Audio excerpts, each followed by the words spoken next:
Hey everyone, Sawmill Charlie. Well, welcome to another Friday night bee check. Hey Keith and Clay and Jeremy and hey Dennis.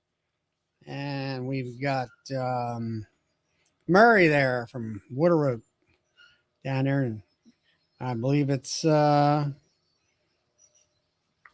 the Maryland area there, if I'm not mistaken. Hope everybody's doing good. There's Tom. Hey Perry, or Joe, I mean. Hey Ryan. Hey Mark. Good to see you all. There's Dennis. Let me go ahead and drop the link for everybody.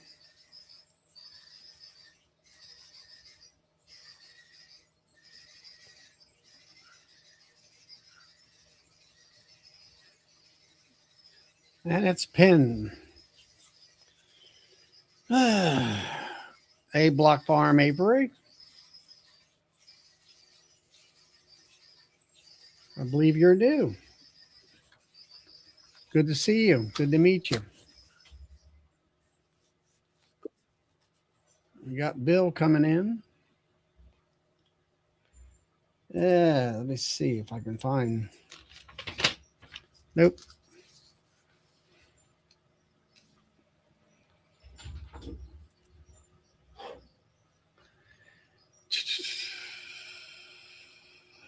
Hey, Mr. John. So, Block Farm, where are you located at, and what's your first name?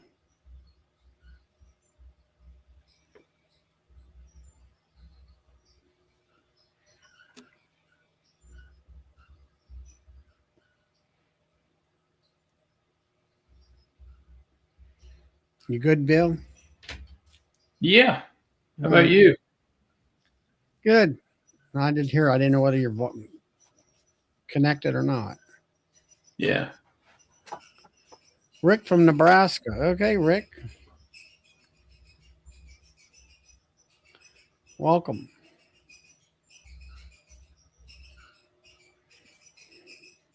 Looks like Brian got some snow. Brian. Flower Street. Oh, did he? Yeah.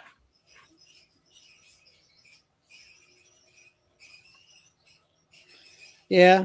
And that's interesting how out there in Denver, snow for them is basically their rain and Yeah. their water source. Yep. Where here we've had 4 days of nice damp fog Yep. and rain. Hey Sarah.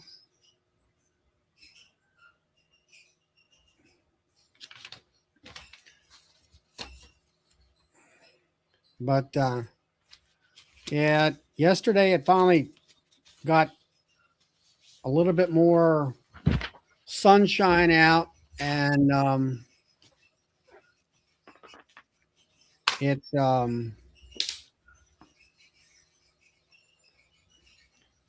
it did get some sunshine. I was able to work with the planer and put the lumber out there without wanting to get it wet or damp, and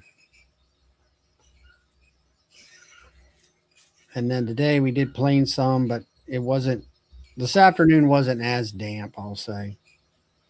We got it done. We got. Yeah. This morning for us, it started off pretty foggy. And then it burned off. It warmed up and it burned off. And then this afternoon, I don't know, about 1:30, it started pouring down rain, and it rained most of the afternoon. Really? Yeah. No, I never did any of that. It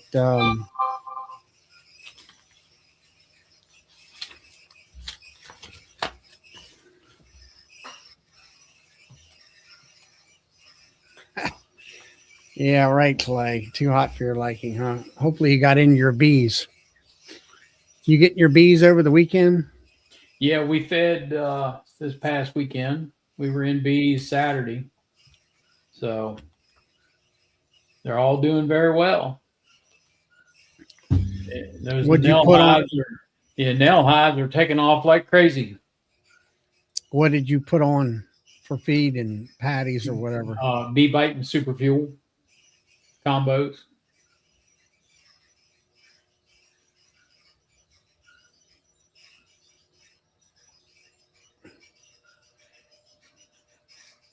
Norman needs to get some more cedar. Okay.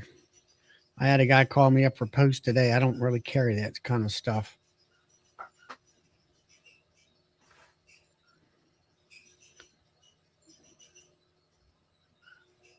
Really, Dennis? Hey there, Jeremy. I see you had a little bit of a hive inside of a, I don't know, utility box or whatever it was you gathered up. Yep. There's JD or Kathy, I guess.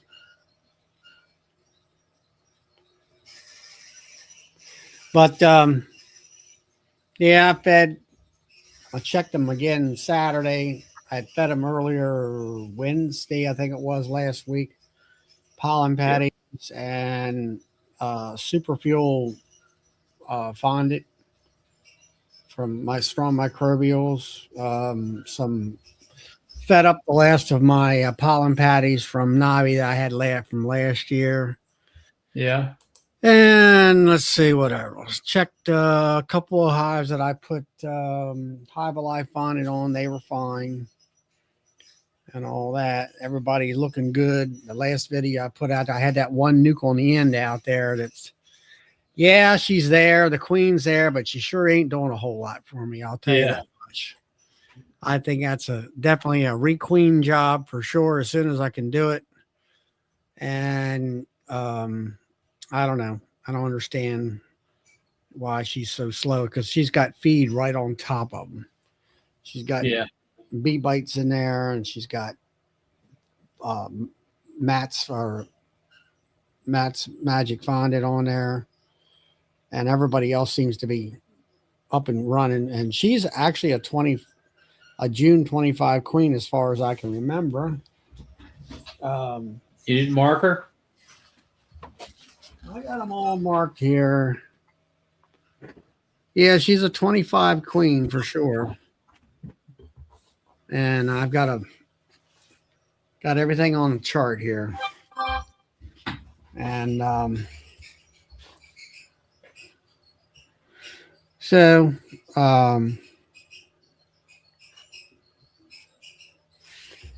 we'll see what happens. You know, it's one of them deals. I just got off another chat where the guy had one of those keeper hives that you see down there at Navi. Yeah. And I actually bought one of his hives years ago. It was a double queen hive when he first started out. And so what happened is that, it's kind of like an L. And the long part on the bottom, which is like 4 frames where you open up the little door, and you can pull the frames out. Yeah. Here's where the cluster was. Nice big ball of bees. And then over here to the left was 4 frames. It's an 8-frame box, I think. 4 frames of honey, and then 4 frames at 4 or 5 or 8 frames of honey on top of that. And then the fondant is on top of that. They died. And I'm like, yeah. I says, your fondant was not in direct contact with the bees. And the bees can't move over and up when it's 8 degrees or 22 degrees or anything like that. Yep. And it was in that little short, I said, can you put I don't think you can put like a shim right in that. And he says, no, the way it's redesigned, you can't do anything right there. I said, well, there's a flaw right there on that hive design. But, well, from what I've seen of those hives, if you were to flatten that fondant out really flat, it should lay in there without affecting the lid. Yeah, and really, I think some of strong microbials, it's thin enough. You could cut it up in a piece and lay it right Yeah, in. and just lay it on top of the bees. Lay it right on her. Hey, Brian. Um, hey, Pete. And so, he lost that hive. And then I was watching Josh. Remember, we were talking about Josh going out towards St. Yeah. Louis. Well, he put out another. I responded with him in great detail, and then he seen Kent out there wherever it is. It was at that APIS meeting that Kent was at, and he cornered in him, and he kind of come to the conclusion. One, he was trying to do single brood chamber management through the winter, smaller cluster, and Kent said you need a bigger hive going into the winter, a much stronger hive. Yeah. And he says, best thing for you to do is I would say either put a medium on there or put another deep on there, which I think he's going to go with deep. And then I think it was the size of, not having an extra box and not having enough bees. And then he said there was a lot of lack of pollen, which I don't know whether Kentucky doesn't have a lot of natural pollen coming in where they store a lot of it or not. Maryland does. And I advised him to put some pollen out there, like some pollen powder, let them bring it in, but watch the frames. Don't let them load up too much. And then I told him, like with me, with the 3 mediums, I condensed the hive into a single brood chamber management style while the honey flows on, while I'm doing my Demaree. And then I put that third medium back on there in the fall or basically July, and let them fill up the top box of honey and partially the middle medium, and then, a nice big brood chamber. Yeah. And you got enough stores there to get through the wintertime. But then you do. But then I found this year to put the fondant on there for insurance. And like he had his fondant, basically he converted a quilt box, put insulation in it, and he had a spot for the fondant. And I'm like, I just don't think that's going to work. Yeah, to me, the bees are not going to get out of that cluster, go through a hole and get feed. Even though the feed might be very warm and all that. Hey, Dottie. And that kind of stuff. So it's just it's kind of a learning thing depending on where you're located at too. Yeah, it is. It's where you got to look at the geographics. So. And then one thing he did have was he had some insulated hives. I don't know what type they were, but they came through the winter fine. And I'm like, well, yeah, they're insulated. There's no cluster. The cluster's loose. Right. They can move around better. Yeah. Stuff like that. And that kind of stuff. And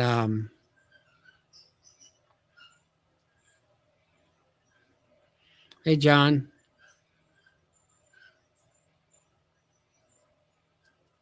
Where's Dodd? There's Dodd. Hey, Dodd.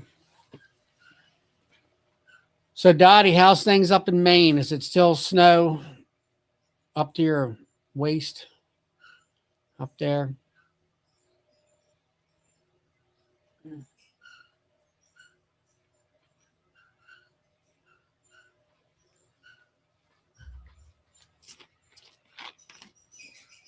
So I had a guy come in the store today.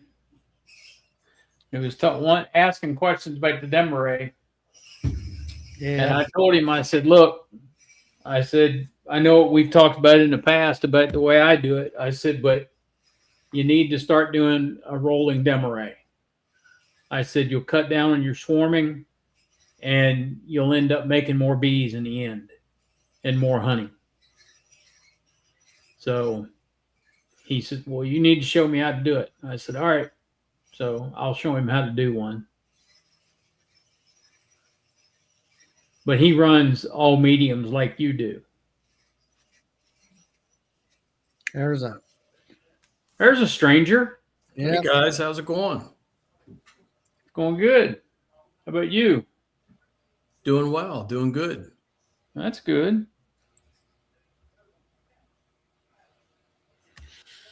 Just getting dialed in here. There you are.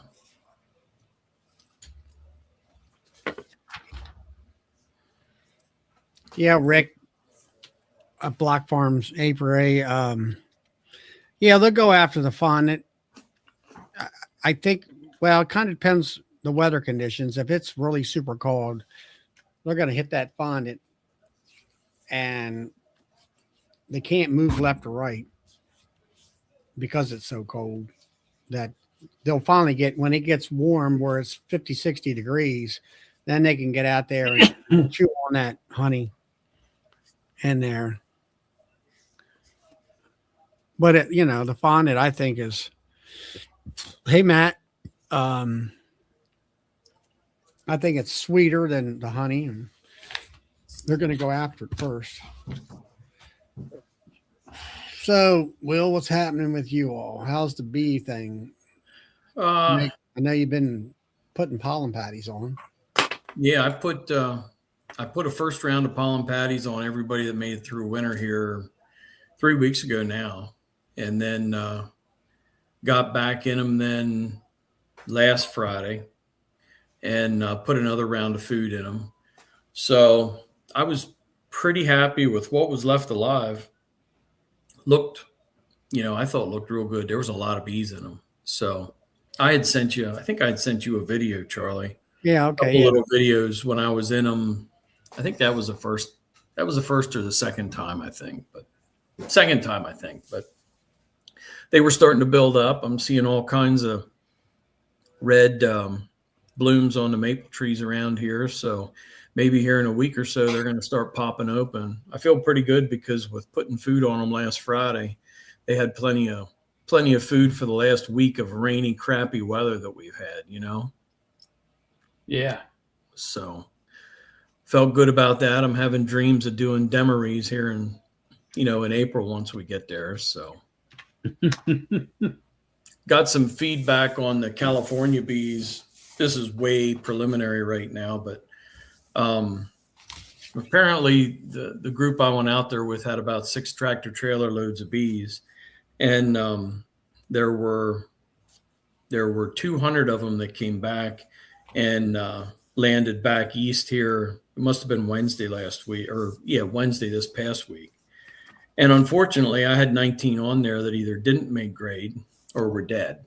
Now, I don't know what the answer is for all of mine. And I believe that the rest of the bees are going to get cut loose out of contract here in the next 7 to 10 days and probably be back here, shortly thereafter. So it's about a 3.5 hour run for me to go get them. So I think right now I'm going to let them all wait there and then bring everything back at one shot. But let me tell you, getting a last minute opportunity to try and send some bees out to almonds, finding that out, I'm going to say, I think it was late November, but trying to keep bees here in the Northeast when you're not specifically managing to send them out and then trying to mix it up here for 2 months and have the bees where they need to be to go out is really tough.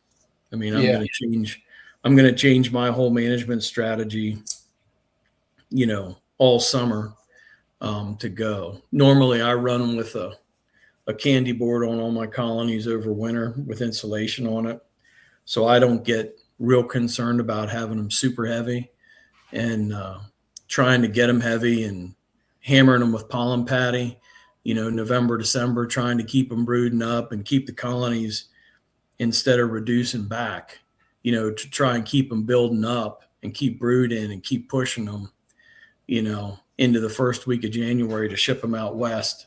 That is I found that to be extremely difficult. So going to manage a little differently this year for it. That's for sure. Well, here's a question for you. Being that you're up in the Northeast, that early part of the winter until they get ready to go out, would it behoove you to put those hives inside somewhere where it's a little warmer? Well, my plan is next year. I have connections with at least one yard, and Rob and I are talking about a couple other yards down there that he's got some connections at. I can tell you that I think I'm going to take every colony I own to South Georgia, actually, and I'm going to take them down there about November. And I think everybody that's strong, is going to go west to almonds. The rough plan is west to almonds. And then I guess Georgia has a bunch of blueberries that need pollinated about right now. So whoever doesn't go west for almonds is going to, probably hit blueberries. So, but that's just a very, very high level. I haven't put my eyes on the hives yet, to see what really truly is just didn't make grade versus dead. But I can tell you, man, that was a real challenge. I know that you were combining a bunch of bees to try to Yep. Now, when it comes to the blueberry pollination, I know Chuck from Kudix, they do blueberry, and I think it's in South Carolina. Mm-hmm. Okay. They do a lot of blueberry. A lot of times, I think one time they had nukes out there doing blueberry because they couldn't get their bees back from California. I think it was that time it was really raining and everything was like a ocean out there. Well, my buddy that has a line on the blueberry stuff, he had told me that they were looking for colonies right now, and I think most of the stuff coming out of California, is coming out, getting released now, then getting trucked back, and sounds like the timing's a little funny. So I'm just, kind of thinking out loud that I'll take everything down that I can, and whatever doesn't go well. It might be more profitable and less stressful if you can just do your pollination here on the East Coast. Yeah, that could be. Yeah.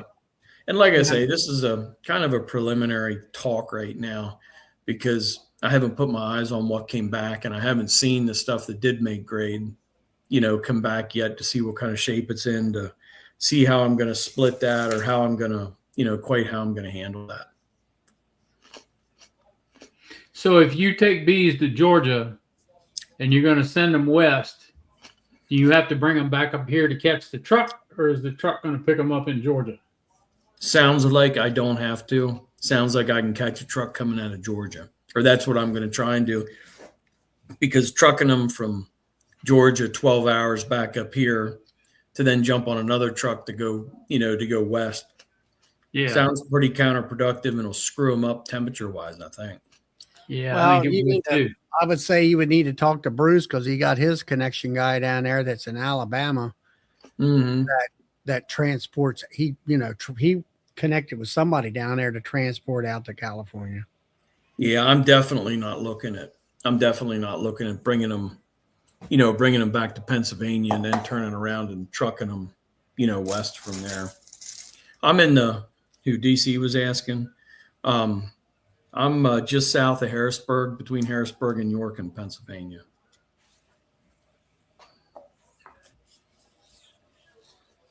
And yeah, you were talking about it earlier. I combine very heavily, pretty much across the board at all my locations. But I combined and tried to have those bees as strong as I could. But man, that December, the end of December timeframe back here, at least in my area, from about the 20th December on, it was really cold, to get in and be dealing with bees and trying to get in them once a week and put food on them and keep them cranking. It was a real challenge.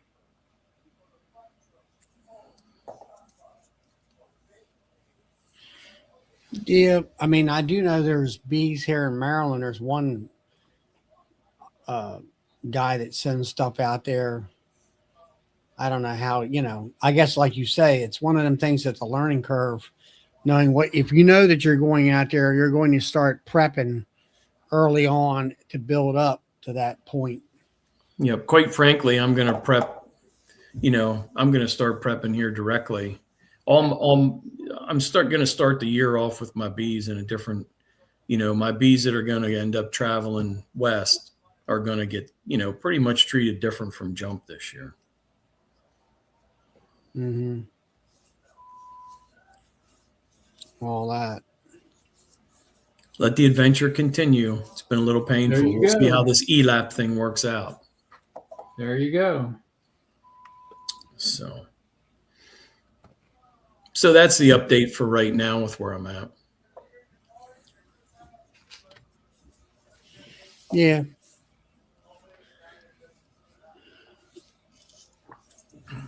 I like to kind of get into my hives and see what their darn brood looks like right now.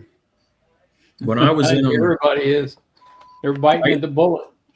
When I got into them Friday last week, I didn't want to pull many frames, but I did pop a couple out, and there were like hand size, you know what I mean, portions of brood on one, like on the both sides of maybe one frame or two frames. That was about it.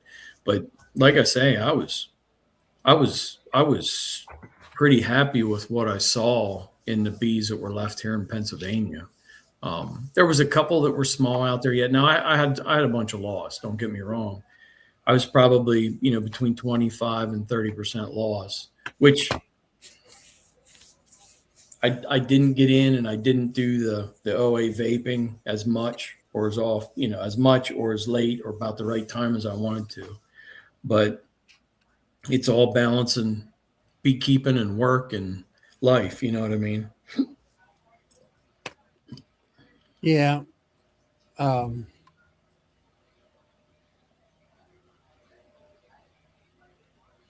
Hey, Beehaver Hives. Welcome.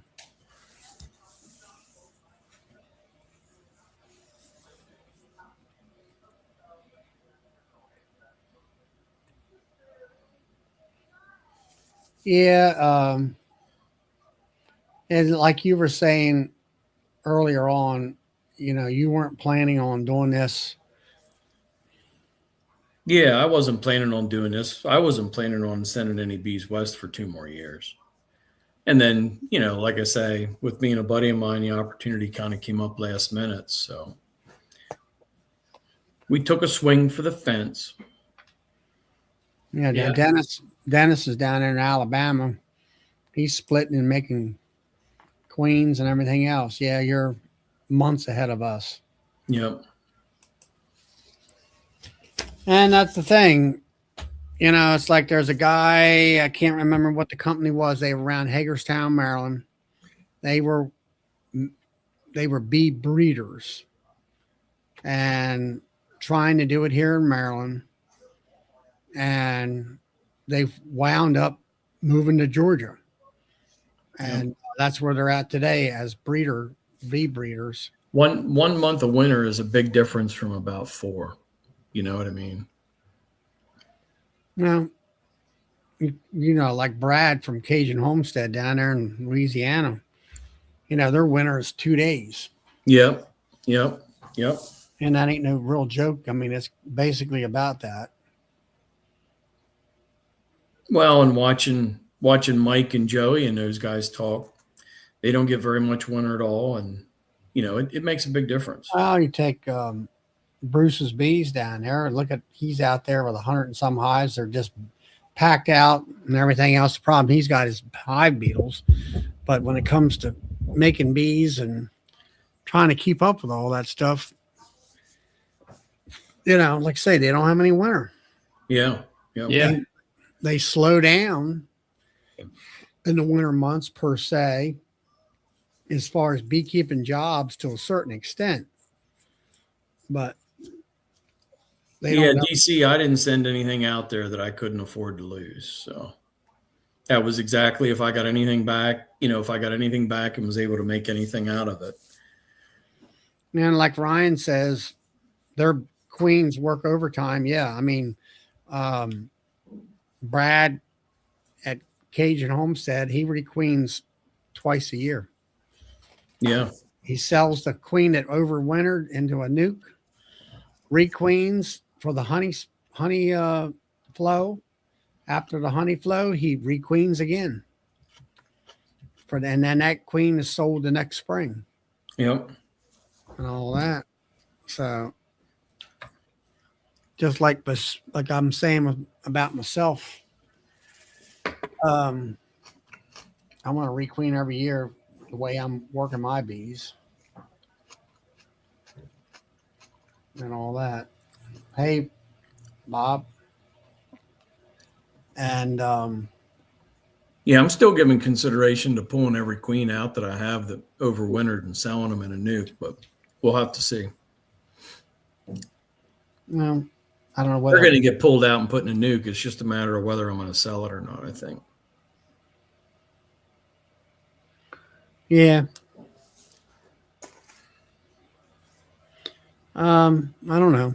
That Demaree, and I think Demaree in those hives, which I really, really liked, but Demaree in those hives, I think beats them up. Because of the laying, the increased laying.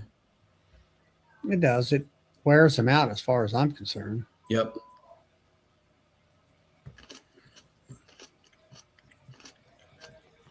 But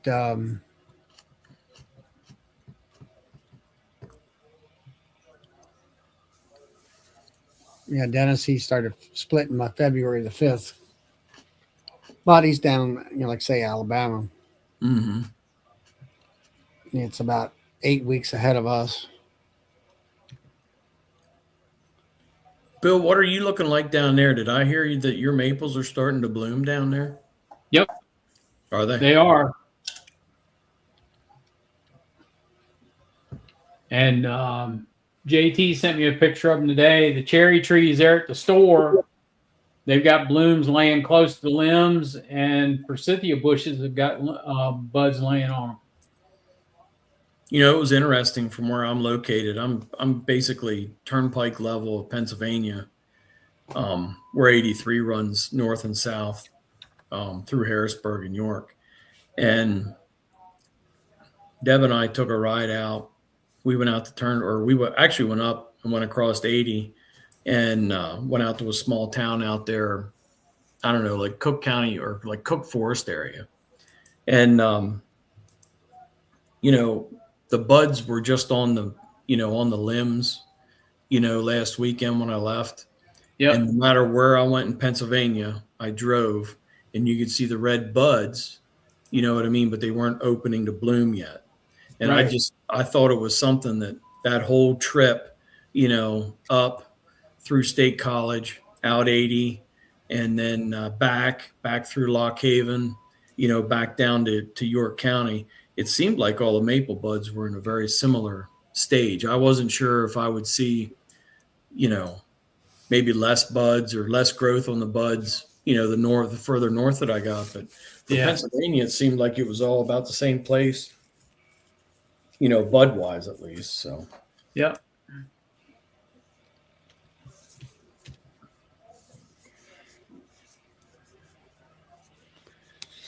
Phil, that Joe from Perry County Bee Company has a comment on there that my only 2 10-frame deadouts were the 2 I Demaree last year. I'd like to comment on that when I got inspected last year, my hives that were Demaree, the normal Apogard treatment, putting 100 grams in them within 4 weeks, it knocked them down. But I think because those populations were so big and I was churning so much brood through them, I put an extra 50 grams on those colonies just to get the mites under control. Well, because when the inspector came and he did a test on, specifically, I wanted him to test some of those Demaree hives. I was still having a 12 count at that point. So I put another, half a treatment on them to try and get them knocked down. So that might have contributed to you, losing the Demaree hives that you had.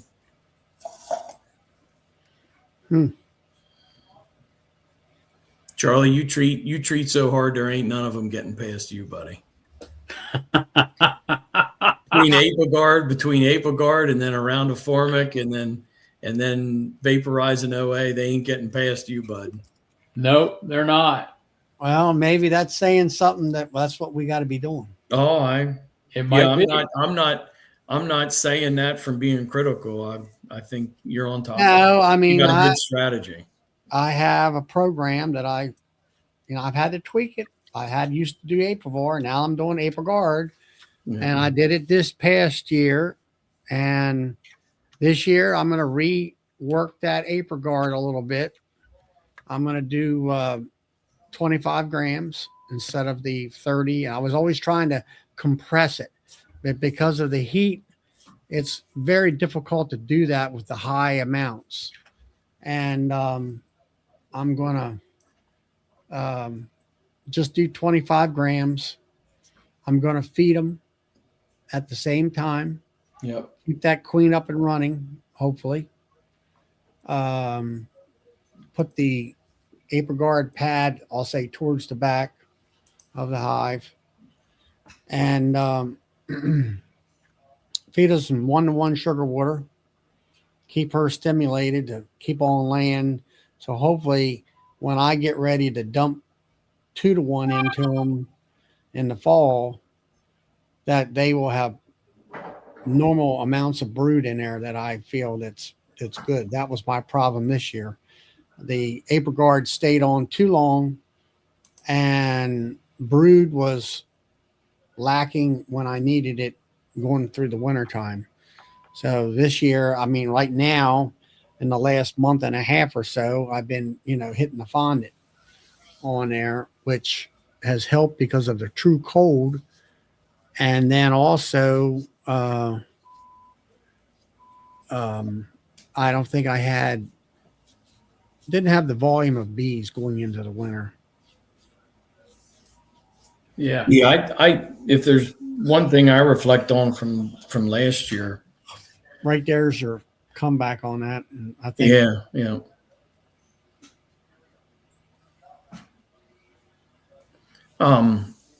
The one takeaway that I had from what I did last year was, I don't think I realized how dry the drought was here.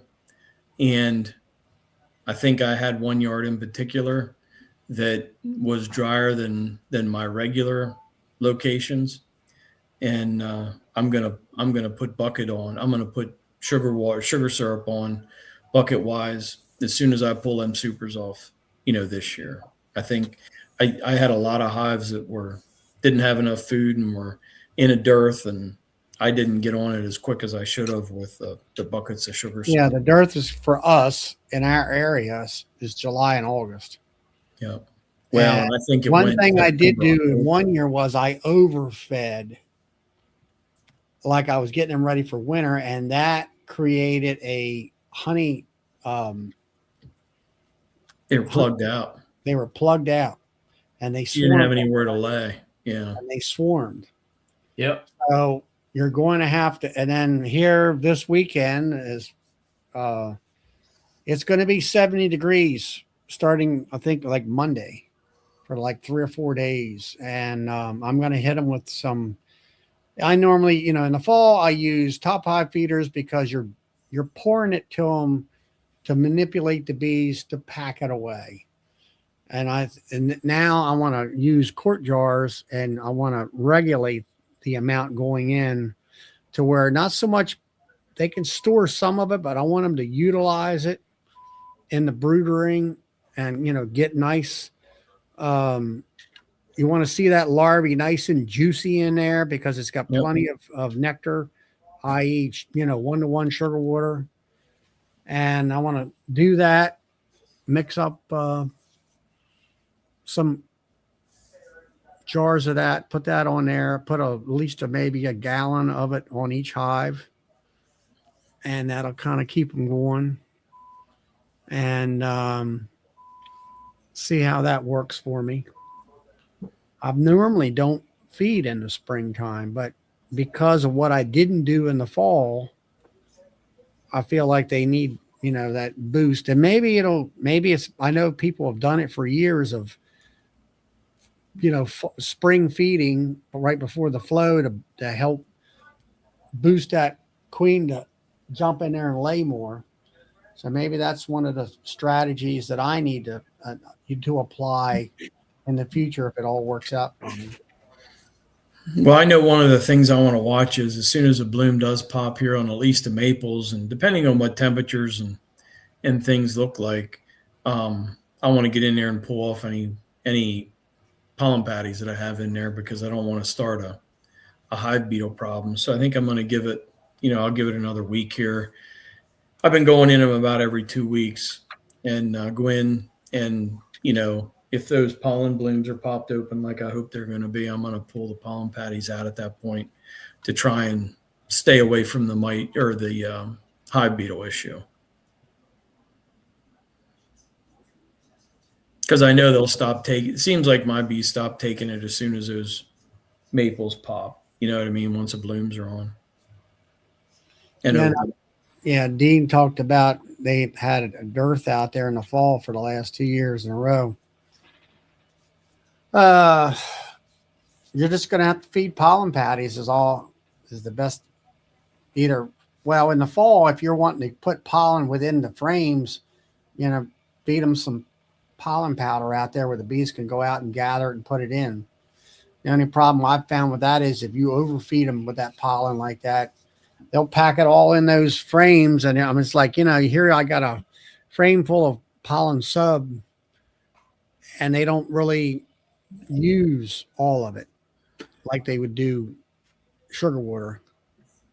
Yeah, sugar water, as long as it's not too cold, then you don't have the hive beetle issue or anything like that.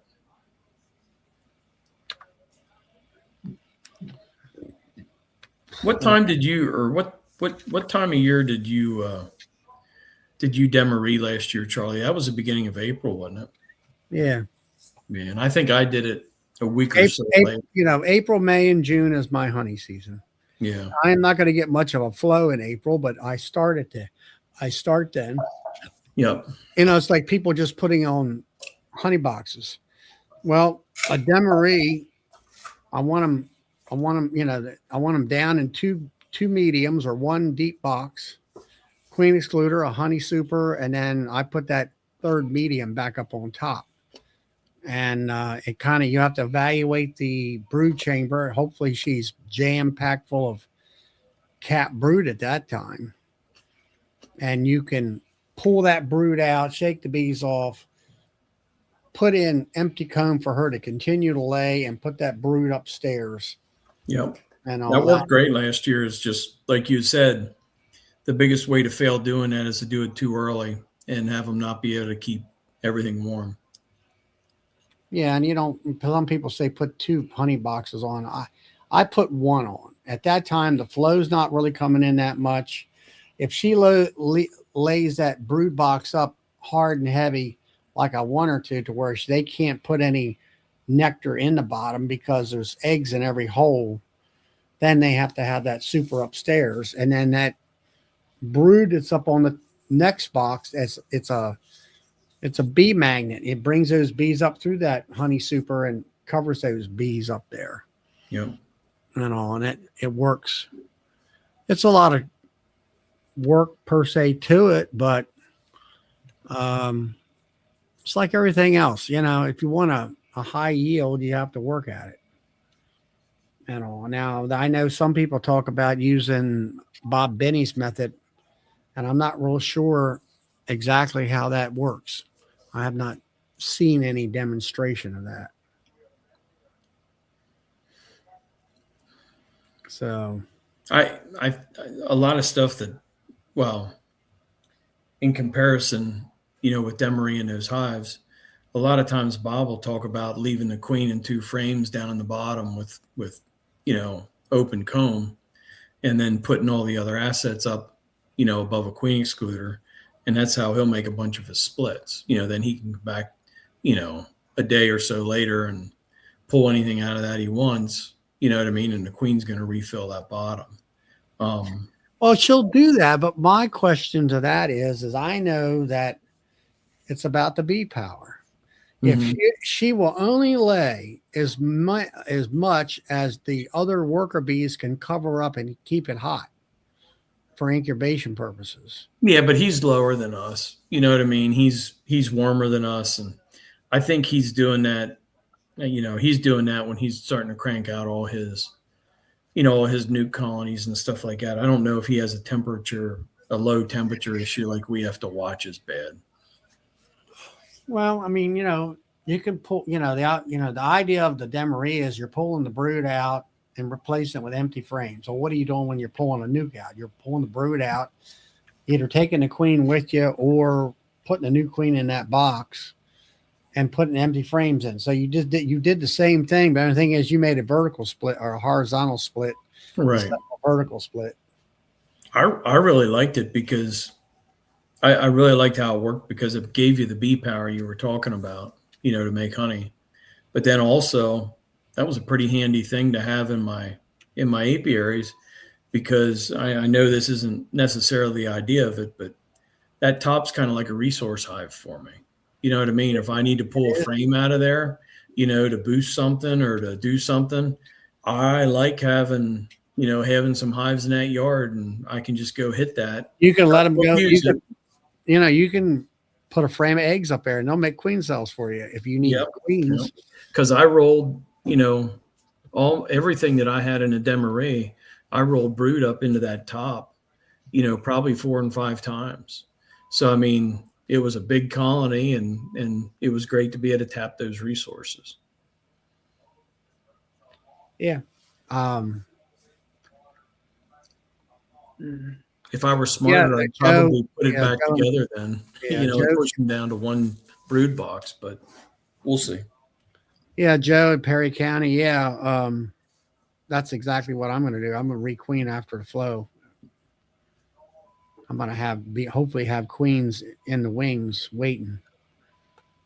And that was also something that I think we talked about it here, where Bob Benny had that chart where let that new queen lay for 3 weeks or 21 3 weeks. 3 weeks or 21 days.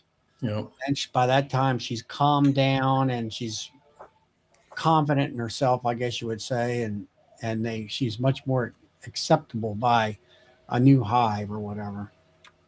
Something I'm going to do, and I don't know whether it's going to work or not, is I used 1-to-1 sugar water. I cut some Pro Sweet down to 1-to-1, and I put in an eyedropper full of peppermint oil in there, shook it all up.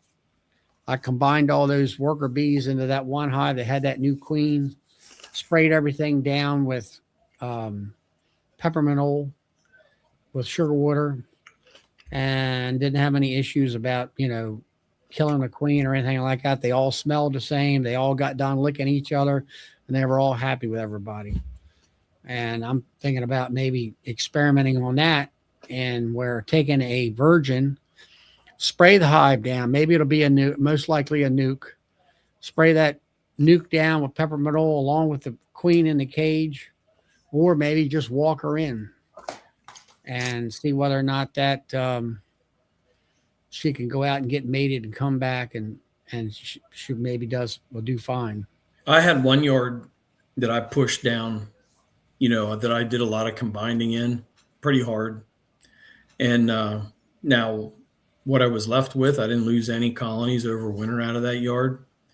And I was pretty happy. I sprayed them with sugar water with peppermint oil, when I was combining them. And that was generally 3 or 4 frames at a time. I'd grab them, pick them up, pull them out, and drop them in a box with maybe another one, 3 or 4 frames, and drop it in and then just fill it out. But I kind of sprayed everything up with the sugar syrup and the peppermint oil. And like I say, I went back to that yard and I didn't lose any of those that I combined, and they all looked they had a fair amount of bees in them already. So And you then can still see the top bars, but they were pretty well covered. And then you got like Brian here, which is a good idea. I've heard it before. Like you were saying with a resource hive, if you let them raise that queen upstairs in that one same hive, then you can go downstairs, remove that queen, and let this queen take over. Right over. That's a great idea. Yep. I'm not sure how you would. She would what? Let's see. She gets mated, kill the old queen. So how would you do that? My understanding is if you pull one of her frames up, that the original queen laid in the bottom, and let one of those hatch out, up top. You'd have to give her a crack to get in and out to get mated, or do it with a double screen board. But my understanding is that there's a good chance the pheromones will be close enough that when you kill that bottom queen, you won't have a problem with recombining that. But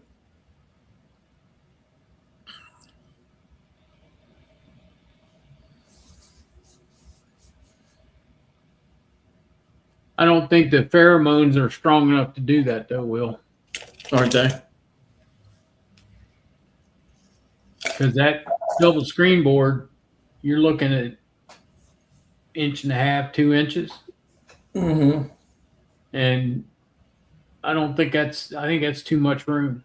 Too much for that. Because I had a couple. Fill that other box.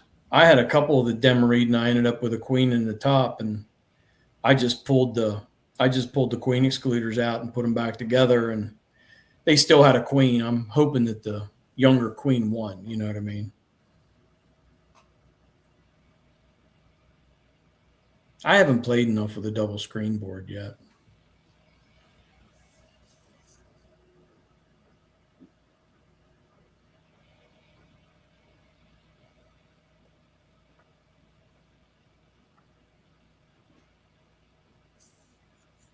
Yeah, I don't know.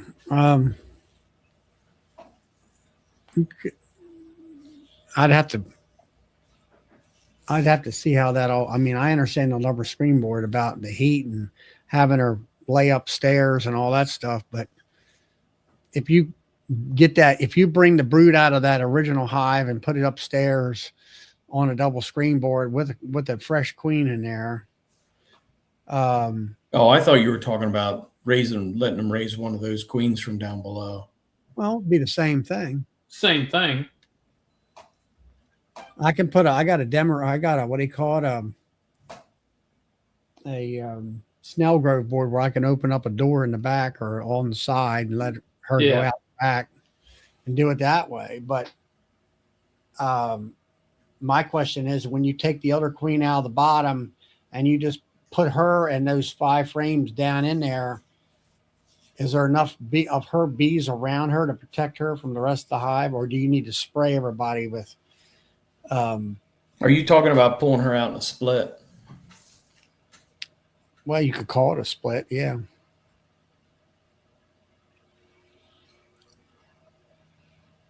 Yeah, I don't. If you're going to pull, I think if you pulled the queen out of the bottom and you waited long enough for them to realize that they're queenless, and before you pulled that double screen board or that Snell Grove board out, you went down there and killed all the queen cells off, and then let her roam those 2 boxes, I don't think they would kill her. Well, I've done that 2 years ago where I went in and it worked out to where my hives were 7 days without a queen. I went back frame by frame and cut all those queen cells off. Yeah. And then they were completely hopelessly queenless because everything is too old. And then I put in mated queens and I had, a 90 plus, acceptance rate.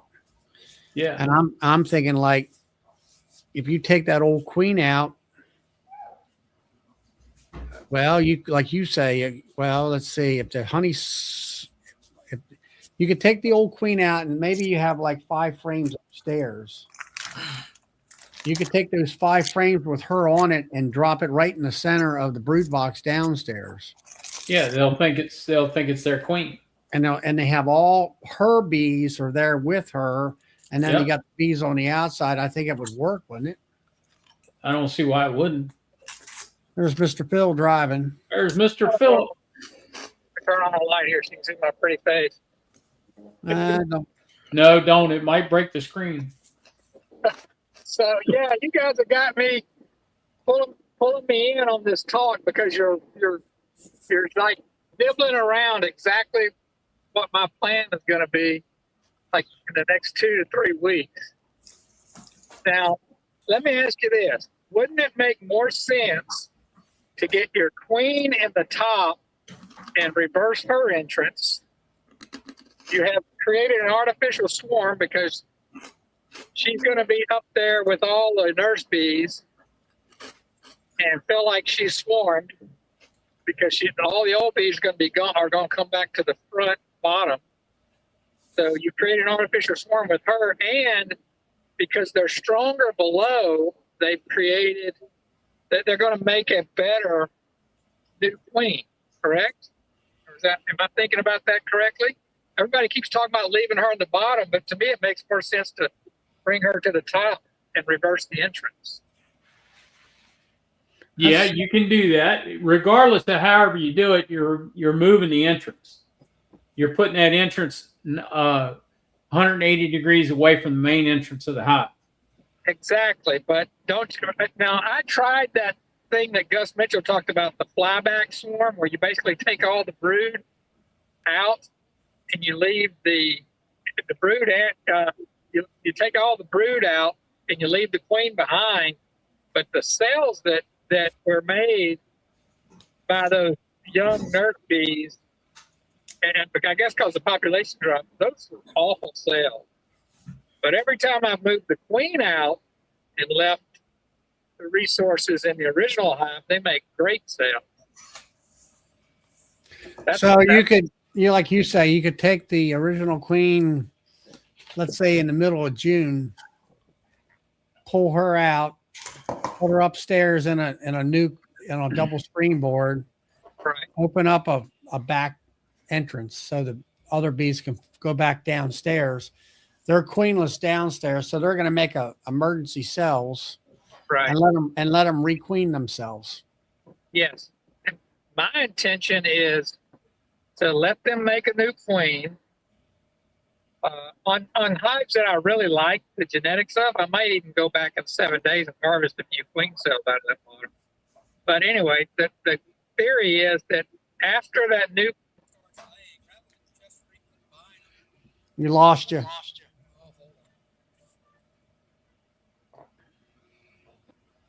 It called me in the middle of Yeah. that. I hung up on All right, now So- you can. Yeah, my plan is to, once that young queen in the bottom starts laying, I'm going to pull that queen and probably 1 or 2 frames out of the top. This is like in a month later, and recombine them, but not let that new old queen get killed. Just take her off and put her in a resource, because I think I have some queens that are already, less than a year old that I'm going to end up moving over. So anyway, that's my thought. I don't know how well it'll work out. Right. But basically, she's restocked that top box with brood, so they'll be hatching out and help with collecting honey. My question for the panel and for anybody watching is, when I do this, when I make this manipulation and bring that queen to the top, we're going to be bumping into the honey flow. Should I put a super drawn comb above a queen excluder above that bottom box or not? And above the bottom box, above the queen excluder and below the double springboard. Are you talking about basically Demaree and Phil, or are you talking? No. I'm He's talking doing a about double screen. He's doing a double screenboard split. That's what he's doing. What But he's I'm bumping it up talking about against the honey flow instead of waiting until after the flow. So yeah, you should have to have something for them to pack some honey in. If not, anything that's open down there where she's supposed to be, they're going to backfill it with honey. what I'm thinking about too, Bill. What What I'm talking about, Will, is simply a vertical split with the queen in the top above the double frame. That's what I'm talking Okay. about. But I'm concerned about what Bill's talking about. If we run into an early flow, which we typically have like a kind of a decently strong early flow that we can't really pull anything off of because they're basically filling everything up. But then it kind of goes away for a few weeks and then it comes back about middle of May and then kicks off in earnest. Yeah, if you're going to bump up against that early flow, you want to try to collect as much of it as you can. So yeah, it wouldn't hurt to put a queen excluder above that, above the brood box, and put a medium or whatever you're going to collect it in above it. That way you're not missing your flow. Yeah, it's gonna be a pain in the butt though trying to find all those queens. It's gonna really be a pain. Yeah, well, you only got to find one. Yeah, one out of about 20,000 bees. But thing is, I might look for a while and then I might just throw a queen excluder in there because I've got double deeps now. 2 weeks ago and 1 week ago, I was pretty much running everything in singles. So I took a second deep, put it on top, pulled up the best 2 frames of brood to the top and put a frame between them, and then basically checkerboarded everything else. So everything will be in double deeps, but I'll bet that I only have about 5 extra combs drawn out. But typically, I'm putting all the resources except for the queen and food, 1 frame of brood and 1 frame of cat brood. I want to put her at the top with those and put everything else back down in the bottom, so it's strong again. Yeah, that makes sense. But yeah, my manipulation before was just to try to get enough resources to pull these bits off. And I fed them heavy too. I fed them all a gallon of thin sugar syrup.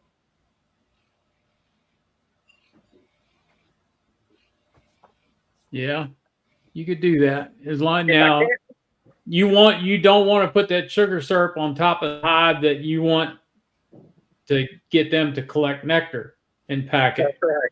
That's right. Because they're going to pack that syrup in that way. That's right. I agree with that completely.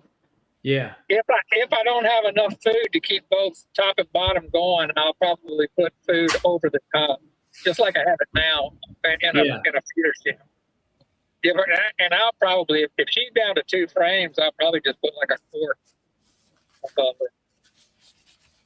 Yeah. Yeah, that makes sense.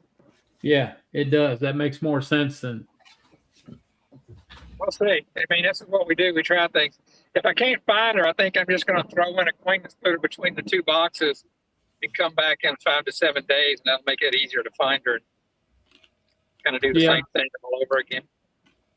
It will. You definitely be able to find her easier that way. Because then that way, if she's in the bottom box, you just move the bottom box. Yeah. And if she's in the top box, well, you got to search now. Well, if she's in the top box, I think all I'm going to do is take all the resources that I want to put back in the bottom and shake all the bees off of them in the top box and put it back down there. Or what you could do is put a queen excluder between the 2 brood boxes and put one over the top brood box. And that way you'll definitely have her trapped in that brood box, one or the other. Yeah. Yeah, I'm definitely going to. Yeah, I think if I find her in the top, I'll need to move those frames down anyway because those will be the ones with eggs on it. Yeah. But yeah, I'd lose a little bit, but I think as long as I shake all the bees off, there'll be enough foragers and enough cat brood and things like that. That bottom will get pretty strong pretty fast. Yeah. I can't shake all the bees if I can't find her, but I can't shake all the bees in the bottom unless I find her, which I might do. Or not all of them, but most of them. Yeah. Anyway, all right. I'm going to get off here and listen again. You guys are. I just wanted to ask my question, and then get back out. Starting to rain on me here. I'm going to see my mom, and she's going to be 91 years old on Sunday.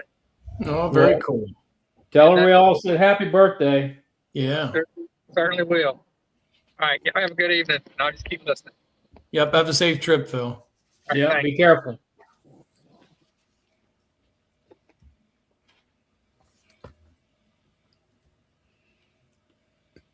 Well, now that we've settled that problem of the world, I don't know. I think I'm gonna. I still like to graft and get my queen cells in a mating box and yeah, let me see what the pattern looks like after 3 weeks.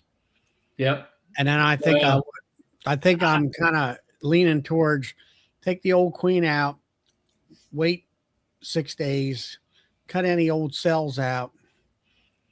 And then I think I'm going to spray everybody with peppermint oil and spray that new queen and let her release her and see if that don't work.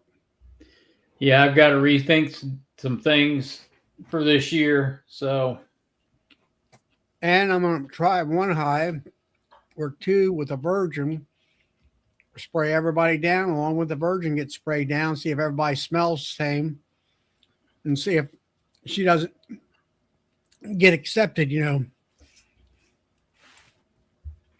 We'll see whether that works. Tom, the world hunger problem is popcorn for everybody. What are you saying in it? He said, hey, Bill and Charlie, now that we've solved that issue, can we tackle the problem of world hunger 2 in 1 night? Yeah, the problem, the cure for world hunger is everybody gets popcorn.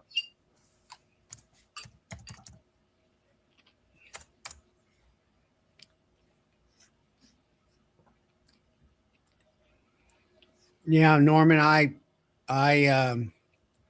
did that with a combine this year for the first time, and it worked good. It's an old technique that I've heard. I just never used it, and I said, "Well, let's try it."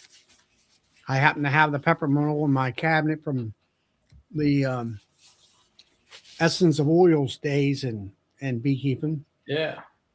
And put an eyedropper full in a little spray bottle and sprayed everybody up. See, Matt agrees with me. He said popcorn's high in fiber. So there you go.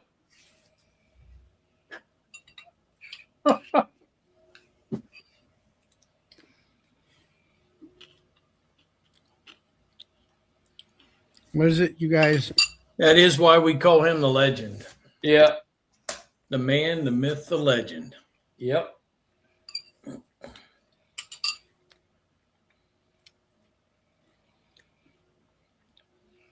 Yeah. Anybody else want to pop in? So, Bill, I just ordered more of those tent plugs for them buckets. Yeah. They work perfect in the top of the hives as well. Cool. So, yeah, I bought a bunch of Bob Benny's buckets down at Nobby. that's who I just ordered more tent plugs through. Yeah. You know, I had a bunch and I picked up a bunch more down there. And I just realized that the tent plugs go great in the top of the migratory covers too. So I just bought a bunch more of them. So Cool. Yep. What's happening, MJ? How's everything up in Jersey? It's going. I think we're past our winter losses, so well, I hope so. I hope so too. We're looking at 70 degrees Tuesday and through Thursday, I think, this week. Yeah. Wow. And that's good because we haven't topped over like 45. Did you get that snow the other weekend? We've been getting like back-to-back snowstorms last week. We got like a couple inches at a time, but we got hit with a 12-inch storm. It was like 2 weekends ago. Yeah. And then a couple weeks before that, we got 3 feet. I know it all's been Jeez. going south or east of me, it seems like. Yeah. Where are you at? I'm in right below Harrisburg, Pennsylvania. Okay. Yeah. Yeah, you guys got lucky this year, I think. You didn't get too much snow, right? We didn't. Yeah, we had one snowstorm that was decent, but that was about it. It's okay. I'll take the snow on the ground. They say it's poor man's fertilizer because it releases nitrogen. Well, and there's no better way to put water in the soil either, it seems like. Yeah. We're still dry from last year, I think, or we were. Oh, well, I think we've been in a drought for 2 years. Yeah. My hay supply, I had to find a new hay guy today. And he only got 2 cuts. And normally he'll pull 3 cuts off every year as long as we got enough water. But last year was like barely 2 cuts. Careful what you say about hay guys. There's one right above you on the screen. There's 2 right above him on the screen. You guys are cutting hay? I'm coming down. Loading the trailer. Yeah, come on down. I'll sell you hay. Yeah, you come down, talk to my son. We can do square bales, we can do round bales, and we can do 3x3s. What are you Now feeding with it? Goats. Goat. You Goat want the and small- rabbits. So you need some of Yeah. that cheap junk hay. Yeah, Yeah, you want some to come hay to for me good. and get the cheap junk hay. No, I got The him the cattle good hay. stuff. I got him the good stuff. Charlie sells the good stuff to all them horse people down there, don't you, Charlie? Yeah, he sells that horse hay. Yeah, my son came in today and he says, we got this 10 acres in front of one part there that he was going to put some, I think some beans in there. And he says, we're going to put in, it's a forage oats and peas, something like that. Lord. And then he's gonna bale it up for his cattle, and then we're gonna plant. He wants to think about putting in some alfalfa. You get a lot of deer with alfalfa. Well, we got plenty of deer. Does Those that bring bales- stink bugs too? What's that? Does the alfalfa bring the stink bugs? Or used to? Alfalfa. Not so bad. Not so bad. Okay. A bale of Alfalfa. alfalfa here is like $12. It's a $15 a bale. Whew. Yeah, it's expensive. Yeah, he said it's like about $12 a bale here, Yep. but there's a lot to it about raising it. Yeah, I don't think you get as many bales per acre. Well, you get like Depends. four cuts, but you got to spray it for the spittle bug and that kind of stuff. It's Yeah. it's a lot of maintenance to it. Yeah. Yeah, you got to cut it before the 30th. You got to cut it around the 26th to the 28th day before that bloom opens up to keep the nutrients in it. If you let it bloom out, you lose a lot of nutrients. But it's great for the bees. Yeah, it's great for the bees once it blooms out, but to keep the nutrients in it, you got to get it before that blossom opens up. We can do about 4 rounds, Thomas. The early cutting, you're going to have to make haylage out of it. And the late cutting, you're going to have to make haylage out of it. Haylage out of it. Yeah, You because it can't, won't you dry. can't get it really dry. So Yep. my son's got those Wagyu beef cows. And so they're starting a herd of that, and they want to use that and take it over to his place and have a neighbor over there wrap it for him and feed it. That way he doesn't have to worry about giving them dry hay. Those cattle expensive? Oh yeah, I'm sure they're the most. they're They are up the there. most expensive cattle on the face of the earth. Yep. I've seen some of those cows sell for like 15 grand, 20 Yep. grand. Wow. MJ, are you close to all the blueberry insanity in New Jersey? I know I went out there and bought a bunch of blueberry bushes one time. Where'd you get them I forget which farm does it, but they do them like cheap. Yeah. So that's way south. I'm like way north. Oh, okay. I'm basically by like the corners, like PA and New York and everything over there. Okay, so you're north. Yeah. Yeah. Well, the blueberries would be down in South Jersey, isn't it? Right there close to Delaware Memorial Bridge. Yeah. I think it's been a number of fields years are over since there. I went out. There's one farm that does them really cheap, but you have to go pick them up. And Yep. I think they do them like $6 or $7 for like a pot. Yep. And you have to order, I think it's like 100 plants or something crazy. Yep. Did I was that. thinking about doing it, and I'm like, I'm not taking it's a 2-hour trip from me. So I'm like, I'm not bothering. I'll just take clones of my stuff. Why were you trying to plant blueberry bushes, Will? No, 10 years ago, I had this delusional dream that I was going to put a bunch of blueberry bushes in, but they died on the vine. So, Yeah, there's a guy close to me that has a little teeny patch of blueberries.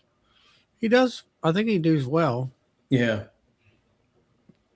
I mean, blueberries are definitely profitable. If you get an acre of blueberries, you could probably make 10 grand from it with it. Oh, Just yeah. you pick operation too. Yep. There's a lot of people here in the Shenandoah Valley that raise blueberries. Yeah. And you got to do U-pick, so people pay you a premium to come do the labor for you and then pay you on the way out. Right. I don't have the right setup right now to do them, but I would like to have a few hundred blueberry bushes at some point. I think I have 15 blueberries, and then it's like right below my apple orchard. So we got 35 fruit trees, and Okay. four peaches, and 31 apples. I think we're going to expand about like 6 or 7 apple trees this year. Maybe 1 or 2 more peaches. But it's cool seeing the bloom of all the apples going. It's just like the whole entire hillside is just pink in my front yard. The bees love it. Oh, yeah. They eat it up. You have to spray for all the diseases and everything for the bees or the apples. So I don't. Luckily, we don't get too bad of cedar apple rust, and we do organic. So the only thing I sprayed last year was I think it's BT, that Bacillus thuramashima, whatever. I can't pronounce that second word, but it's basically like a good bacteria that when the caterpillars come and eat it, they can't digest it and they just sort of drop dead. But we had real bad the gypsy caterpillars, or the furry ones. And before I figured out BT was organic, I was out there and I was ripping them in half by the hundreds every single day. Trees are getting a little tall for that though now. Yeah, that's the problem with all that stuff. It's maintenance. It's all maintenance. It's all good though. Well, see, it's like the folks that want to do all this organic stuff, and I think I remember back to my parents' days, and they raised a garden, and they didn't spray. There wasn't any bugs. No. Yeah. Didn't need to spray. Didn't need to spray anything. And then my mother got poisoned because something came in the corn, and I'm gonna say they put some kind of spray on the corn. I don't know what it was, 2,4-D, or whether it was methalate or whatever, And back then you didn't wash your vegetables; you just cooked them. I guarantee it wasn't 2,4-D. It was probably DDT. Probably DDT, and she got poisoned over that. And that was a long time ago, Charlie. Oh, it's way back there. They didn't. Well, he said that my father said if they'd have known what they know today, they would have pumped her stomach and all that kind of stuff. Yeah, and all that, but they didn't know any of that kind of medical thing. Yeah, she was in the hospital for months, and there was a lot of issues. And so that was like I say, I see these backyard farmers, I guess you call them, homesteaders, and they're wanting to do like my great grandparents did, and I'm like, the world has completely changed. Yeah, you can't really do it that way. You can try to a certain point. I do it. We pride ourselves, and we haven't sprayed in the 5 years we've been here. No fungicides, pesticides, or herbicides on the property. Yeah, but what's your? Is it for you, or you're trying to sell? No, it? so we have a CSA. I think this year we have 11 members.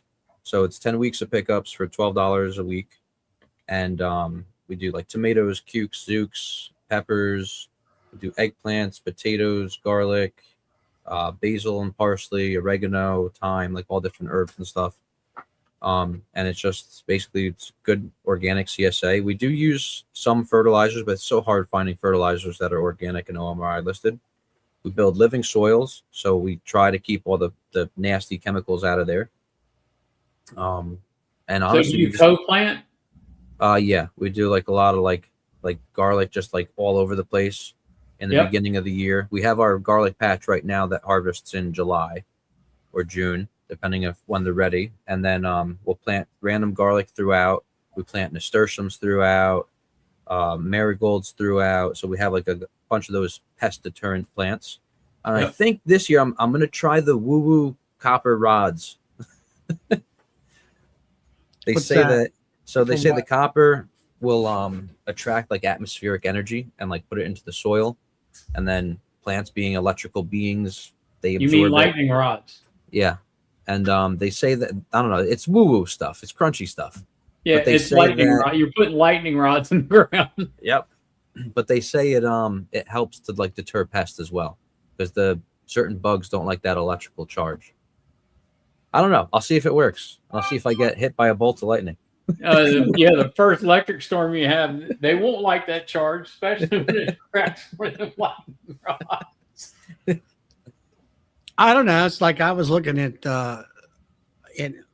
regenerative farming and talking about there's this bio something or another. It's a spray. It's made out of algae. They grow the algae, and you put so much of this in a sprayer, and you spray the ground, which puts chlorophyll into the ground, and it helps the microbes within the ground to grow, and it helps the microbes attach to the roots, and it makes the plant absorb more water and grow and do better and stuff like that.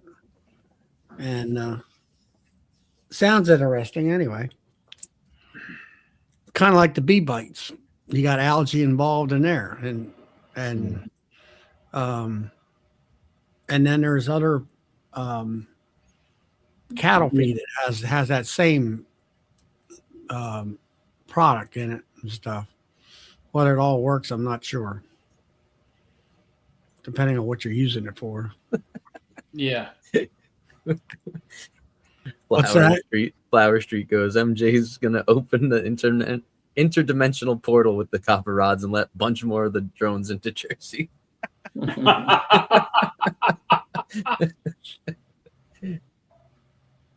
Maybe. I'll let you know. I should make a funny short. I have a drone.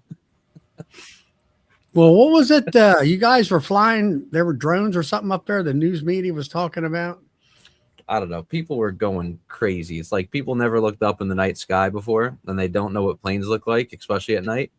Yeah. And everyone was like, "That's a drone. I'm seeing drones. It's like spaceships and like bigger than a plane or smaller than a plane, but then morphs into a plane. It's an orb." And then I don't know. People were losing their crap over it. I was totally against it. And I tell all my friends, I'm like, look, I'm the biggest conspiracy theorist I know. I'm like, this one I'm not on board with. And I'm like, I'm into all the other conspiracies. I'm like, this? No way. It's planes, dude. Just look up into the sky. It's just a plane. Now, Thomas says they put spray apples with copper. I don't know. Yeah, copper they use as like a fungicide. Copper what? It's like I think it's just basically like copper in some spray. I don't even know what exactly. Is it like a copper sulfate or something? I think that's what it might be. You're not copper plating your apples. No. That's only when you cook them. That's when you make apple butter. Let's see. Yeah, like a copper fungicide. If it would actually load, it show me the. Well, like you were talking about, let's like say this fungicide. Was this fungicide something new that's cropped up from somewheres, or has it been here for the last 80 years?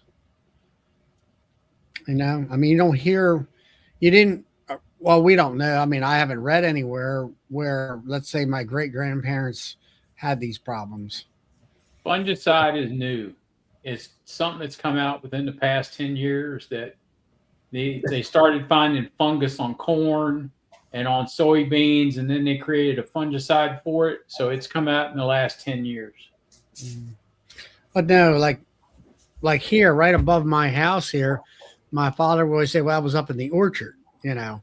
Well, it's kind of like what MJ's doing here is that they had chickens and cattle and a garden, and then they raised their own apples and things like that and peaches back then. Everybody had an orchard. I guess you might say self-sustainable completely.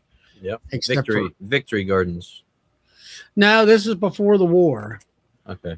We're talking about in the 20s and 30s where this farm here was a dairy farm, but they actually had their own, you know, like you say, like 20 or 30 trees of apples.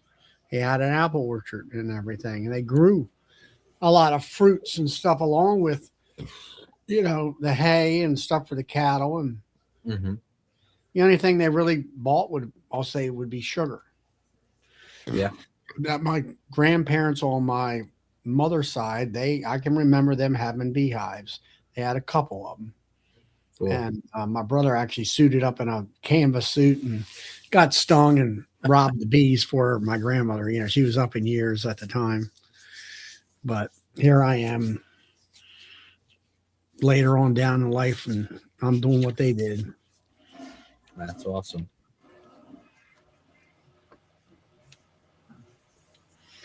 Well, Tom, yeah, we still rotate fields today and all that.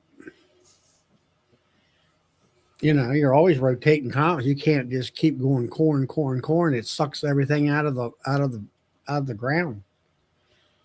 You got to put that nitrogen back that it takes out. Yep. So you put beans in there. You put alfalfa. Alfalfa puts nitrogen into the ground. You don't put out fertilizer. Wheat, oats, barley, that all puts nitrogen back in the ground.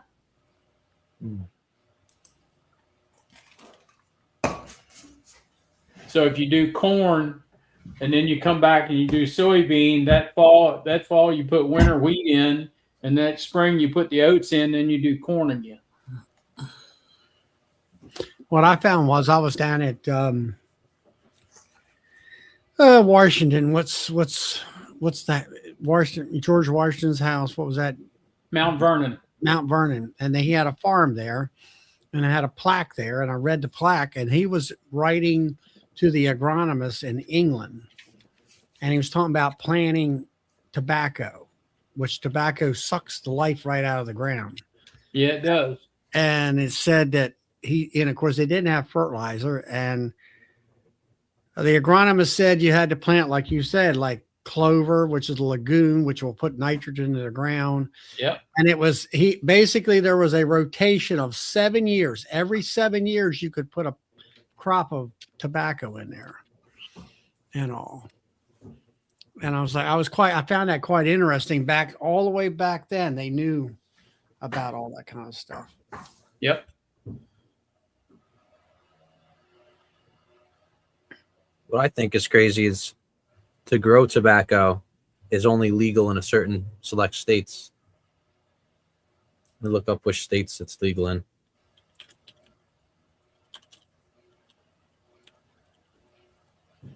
I don't know. My cousin's down in the Carolinas, down there where Ricky Rourke lives, not too far from his house. They would get in an allotment and they would plant maybe a half acre, quarter acre, and it raised a ton of money. You know, it really helped them out financially. Oh, yeah. It's raised up here in Pennsylvania. Too much The work. Amish, I see a lot of Amish raising that. Yeah, too much work for me. Most likely that's burley tobacco. There's different types for different things. Okay. You got burley tobacco, and I forget what the other ones are. The burley is the great big leaf, and I think it's more for like cigars and stuff like that. Yep. Now, if you're getting into tobacco for cigarettes, it's a different type of tobacco. Yeah. When I drive up towards Lockhaven, like going up 104, there's a bunch of Amish and Mennonite up through there, and they still have the old tobacco barns and everything. And, you know, you go by and you see the tobacco hanging in them with the doors open and everything. Yeah, it's a long process to dry it down and cure it right. Yeah. I looked into it because I wanted to make my own hookah shisha, and I was going to do it with honey instead of molasses. But I'm like, it seems like a lot of work. My cousins did tobacco down in Southern Maryland, and you know, you got to go and strip the plant, cut the top off, and all that. And you pour something on there, and then you got to spear it and hang it, and then you get in there. And I talked to one old fella who used to put bluegrass festivals on. He's passed away now, and he said, you get out there like these last 3 days where it's real foggy and kind of dampish, but it isn't really raining. He said that way. Actually, he actually put tobacco in hedgehogs with the big barrels. I think that's what they were called. I know they were hedgehogs or hog barrels or whatever. And I said, how did that really work? And he said they laid them leaves flat in a circle, and then they would press it, keep pressing it down, and finally put the ends of the barrel on.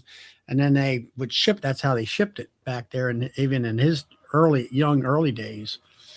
And all, because he said you wanted it, the leaf needed to be dry, but he wanted a foggy day like we had here today for the last 3 days, so that it wouldn't be quite as brittle and the leaves wouldn't go to powder and stuff. It was quite, but it's so hand labor intensive. Yeah. And now they got machines, I believe, where they got the plant to come in all at one time, just like tomatoes and whatever. They can run through there and grab it all at one time. Yeah, machines have really changed farming, huh? Yeah, sure, they have. Changed it here for us this year. That's for darn sure. Yeah. It made me feel, I mean, it's like today again, my son come in and say, I said, man, I told him, I said, that's 28 days. We got to cut that hay. And he said, remember, we don't have to work it like we did last year. Everything is hydraulic now. Remember? I said, yeah, that's true. I forgot about that. And I said, that stuff it can't be dry because the leaves will go to powder. And he said, well, that's what the spray's on there for. I said, yeah, that's true too. We can put the preservative on there and keep it 15% moisture content and all that stuff, I guess. But we'll see whether or not he gets that far. Yeah. Personally, I just like the regular stuff, cut two twice a year and be done with it. Maybe 3 at the most. Yeah. So your bees are doing good then, AJ? Yeah, they're doing good. I'm hoping I could break splits off, like hopefully first week of April. Yeah, that's about right. And all that. When you lost some hives, you're going to repopulate, expand possibly. Yeah. Oh yeah. I'm trying to get up to, the goal was 50. I think 40 would be doable this year. We at peak last year, we were up to 26, but a few of them were cutouts and they just weren't great. I think I'm going to have a new rule. Whenever I get a cutout, I'm just going to immediately treat for mites, because they sort of just I got them. I gave them some extra drawn comb and everything to give them a head start, because you break that hive apart. It's pretty stressful. But I think they might have had high mite loads. So this year, any cutouts I do, I'm just going to straight treat them. I think I had 10 cutouts this year. It was a good year for cutouts. What are you going to do? Last year. Like acid or what? Yeah, the OA treatments. Once you invest in the ray gun, it's pretty cheap per treatment. What kind of gun? I got the ProVap. I call it a ray gun because it looks like some alien space blaster. I've had that for 10 years or more. I like it. Yeah, it's good. It is a good one. And all that. Well, that was the only thing there was out there when I got mine. Okay. There's a lot of different types out there now. But they all do the same thing. Yep. Yeah, the treatments, when you start getting into the Apivar and stuff like that, they just get so pricey, My Apivar, I wouldn't even try that garbage. I did it once and it worked. It worked on 2 of my hives, but it was just like, I think with the amount that I bought, I think it was like $12 or $15 for the hives for the treatment. And then that leaves a residual pesticide in your hive, which I don't like that. Yeah, well, I've given up all that. Aprivar 2 years ago just didn't work, and I switched over to Aprigard, which is considered organic, and Yeah. along with formic and along with oxalic acid. Oxalic acid. Yeah. I do that in the wintertime as long as it's 45 degrees. Yeah, I Twice. think I'm gonna hit all my hives with 1 treatment of oxalic, like in the next week or so, You can do that. just to get a head start on mites. I don't know. They're brooding up right now. Yeah, but I feel like for the couple dead outs that were just dead out, like the past week on the last cold snap, their brood nest was so tiny. So I feel like if I hit them now, at least there'll be like a good drop off. At least hopefully. That's what I'm wishful thinking. Yeah, but like I say, I started in November and hit them every 2 weeks. Okay. And by this past year, because what I did previous of Aprigard and formic, I was clean by the 15th of November, and I went ahead and hit them again in December. And then I haven't hit them since then because it's been severely cold here for the last couple of months.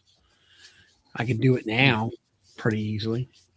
These days we've had this where the bees are kind of in and there's foggy and whatever is perfect for doing it. Yeah. You can blow smoke in them and they're loose inside. Yep. MJ, I pulled some frames. Now I think you're probably north of me elevation wise. Yeah, But I we're pulled about some- like 800-foot elevation, and then the mountain right next door is like 1,500-foot elevation. Yeah, well, I'm like 300-400 feet, but and north as far as situated north of where I'm at, Yeah. below Harrisburg. But when I was in my bees here Friday last week, they had hand-sized patches of brood in them. Okay. You know what I mean? So your OA, you may be a little behind me, but your OA isn't going to reach those. You know what I mean? Yeah. For sure. Matt's got 6 to 8 frames of cat brood right now in Missouri, but he's been feeding his magic fondant, which has pollen in it and Hive Alive and rocket fuel in there. So I think that him giving those bees that constant diet of that over the honey, I think is boosted. Keeps them nice and healthy. He's got some really strong looking hives there. Good looking hives. And all. That's crazy though. 6 to 8 frames of capped right now. Man. I can't imagine. Nope. That's great. Yeah, but you've watched these videos where he's put out there where he's got that fondant on there, and I mean they were just kicking Ripping butt. it up. Oh, I used his fondant here for 2 or 3. I put it on at least twice or 3 times. And bees love it. They go through it like something else. Nice. Yeah, I think he's got some good stuff there. Yeah. I've been pretty happy with the 35 pounds I put on mine so far. Awesome. Getting ready for swarms. Nice. Just go out and pull the brood and he won't have any. I didn't even take my swarm traps down from last year. I just left them up. I'll just Me too. rebait them again. I'm Me serious. too. I'm just going to bait him. I'm serious. If you don't want any swarms, that's the beauty of the Demaree. That's the one thing I've learned. If you pull the cat brood out and give her room to continue to lay, she will never swarm. And all that. If you can either make, you're talking about expansion. Well, if you keep making, you won't make much honey, but if you'll make a split and give that old queen a place to lay, along with the split, have a place to lay, they won't swarm. Yeah, some of my colonies last year I split twice, and they still pulled 40 pounds of excess honey I could take. Yeah. depends on where you're located, what you got to pull that honey from. Yeah, exactly. 3,500 acres of woodland on the other side of the road with tulip poplar and locusts and maple. There you go. Oh There yeah, you go. You got the best stuff right there. yep. Yep. 100 acres behind me, and he's got wild fields with like bee balm and wild oregano, and there's a lot of color out there in the summertime. But I mean, like I say, if you're how many hives you got now? About 20 or so. We're down to 13, 13. but I'm gonna You jump right back up to 40? 26. You want to go up to 26 or whatever. I mean, if you'll go in there and you could put, well, if you could, let's say you're going to make nukes up, pull 3 frames of brood out. Yep. All 3 stages per se. Or, well, let's say you got 1 frame in there that's got eggs in there along with the other 2, put it in the nuke box, put a frame of honey in there and a frame of pollen, put that where you want it for a designated hive location. They'll make their own queen as long as you got enough bees in there to cover everything. Yeah, I did a couple of walkaways like that last year. And then I had a couple of ones where I had like a ridiculous amount of queen cells. So I broke off from that. I broke like 1 colony down into like 4, I think. And they all did really well for the return rate. You got queen cells in there, harvest all of them, put them in nuke boxes. Yep. And they should be fine. They're not going to swarm as long as she has a place to lay. Yep. That's what I learned through the Demaree. Everybody talks about giving space as far as just another box. I said, that doesn't work. And now the Demaree, you bring all the brood up top, right? that's the original way of doing it. I don't do it that way. I do a roving Demaree, or where I take all the cap brood that's 100% capped or 99% capped, 95, let's say at the most, or at least. And I pull all those cap brood frames out of the bottom. I run medium, so it's 2 mediums, which will equal about a deep. So if you're running deeps, you're going to pull out all the cap frames, put it off, shake the bees off, put it off the side, put an empty frame, replace those with empty drawn comb. Put a queen excluder on, honey super on, take that deep box, I'll say, put that back up on top where that brood is, and they'll come up through those queen excluder and that honey box and cover that brood up until it hatches. Okay. Now, as you put more honey supers on, that top box will have a tendency to make queen cells. Now you can either harvest them, destroy them, whatever.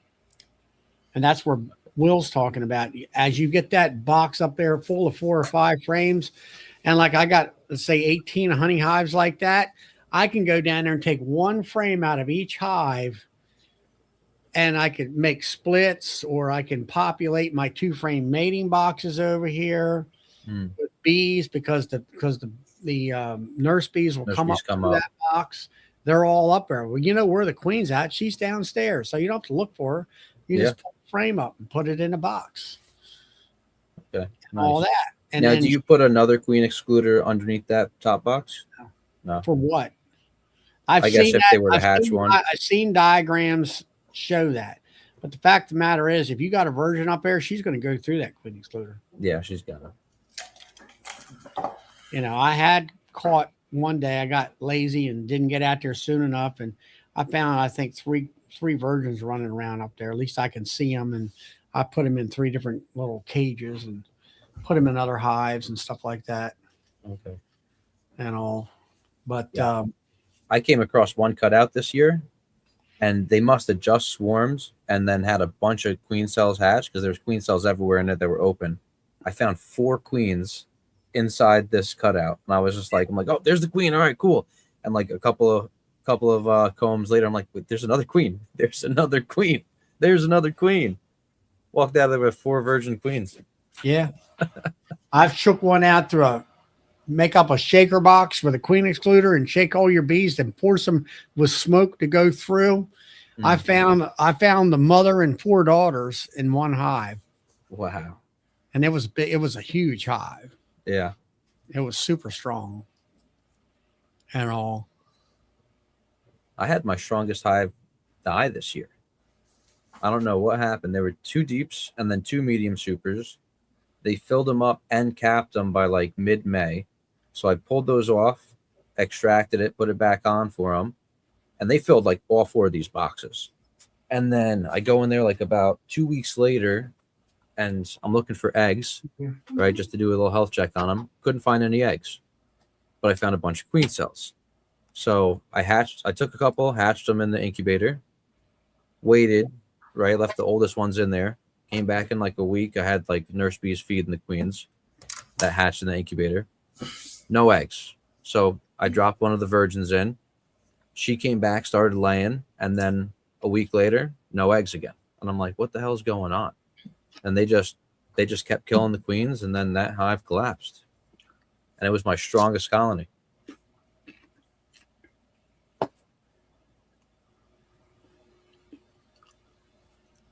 Yeah.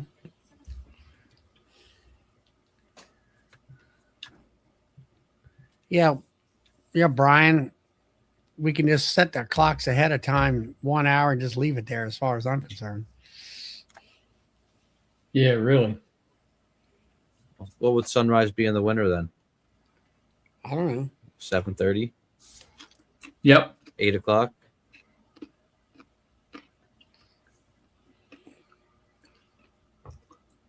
I had one guy I seen on the news there where he made a motion that we set the clocks up 1/2 hour instead of an hour and then leave it that way year round. Split the difference.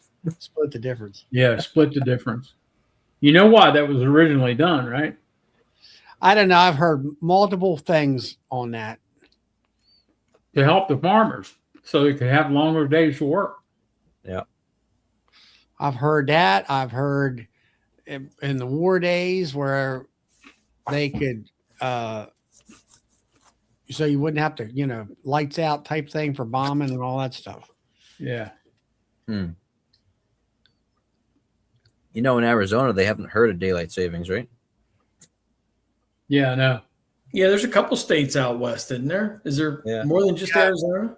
Clay Cook is, are you saying in you live in Indiana and you're on daylights?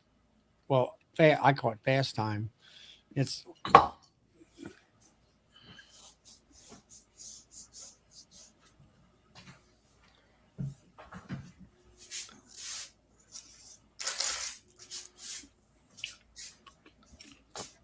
Indiana didn't do it either. what's that? Just go on standard time? No, they're on daylight savings time. They've been on it the last couple of years. You mean year round? No, they changed like everybody else.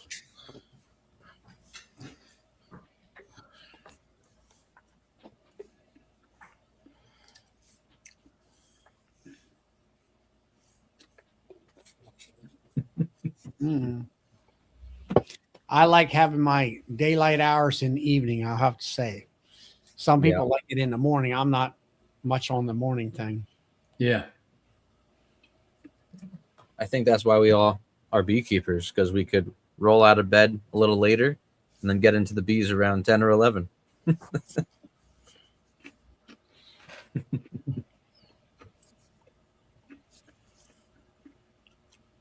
Yeah. I don't know. I'm not a big, I don't know. Sometimes it depends on what I have to do, whether I like to get up in the morning or not. Maybe it's a psychological thing. Yeah, I don't have a choice with 2 toddlers running around. They're up at 6, yelling and screaming, chasing each other.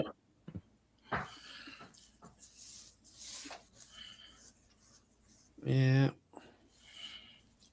Oh, Hawaii didn't have it either. Huh?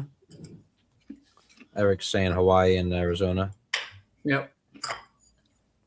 I remember the first time I was in Arizona, and it was like March, and I'm like, oh yeah, like you got daylight savings this weekend, clocks are moving forward, and they go, what's a daylight savings? And I go, you fucking with me, right? They're like, no. I'm like, dude, where's the cameras? Am I on a show? I'm like, you know, when like in the spring you go forward an hour, in the fall you fall back an hour. They go, why would you change the clocks? Oh my God, these people have never seen the ocean, I guess. Who was it? Who are these people?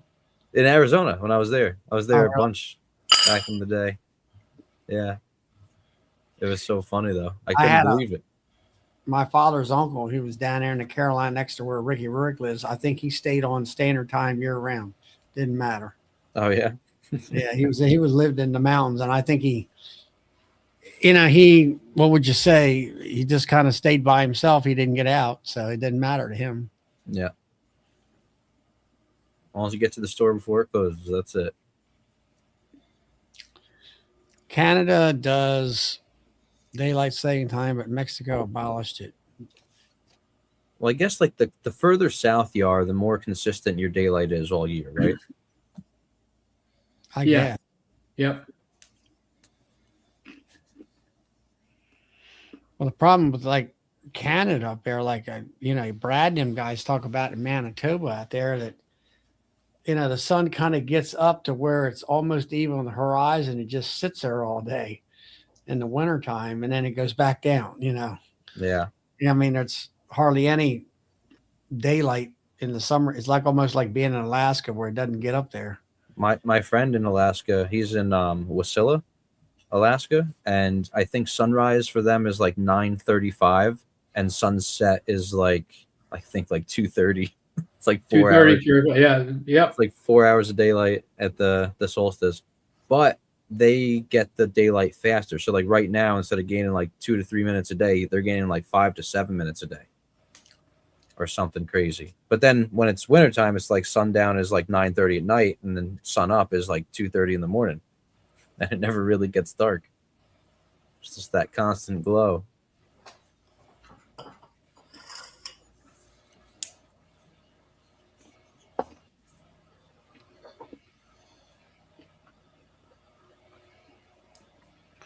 There's Yeah. no tides the further south you go. No, I was in St. Lucia, and it's close enough to the equator. But there's waves. There's definitely tides. It was like crystal clear water too. You could see like 50, 60 foot down.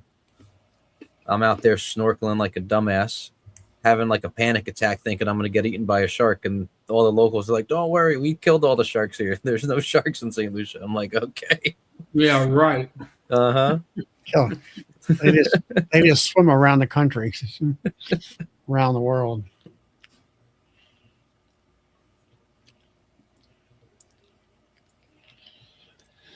Yeah. So, well, guys, it's about that time. It's getting close to 10. And I think I want to shut the chat down here in a little bit. Hey there, busting bees.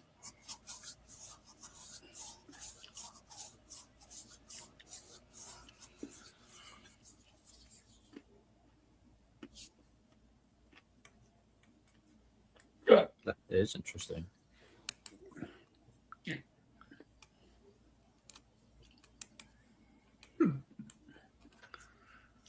Well, mountain honey, it works. I have to say that. I know somebody that has kind of experimented with that. Yeah, but it's awful CO2 close to the buildup? amount of CO2 that kills bees too, isn't it? Yeah, I feel like you'd kill your bees. You got to be real perfect with it. This person was real perfect. I have to say that much. Well, Jim is, but he's pretty far down the rabbit hole on that. But you have to be if you're going to try that kind of stuff. Yep. He also has a winter shed. All that kind of stuff. And everybody in here, if you haven't already heard, I am a Hive Alive affiliate. So if you're ever buying any of their products, just put in there Sawmill 10 and get 10% off of whatever you're going to buy. So Bustin' Bees is new.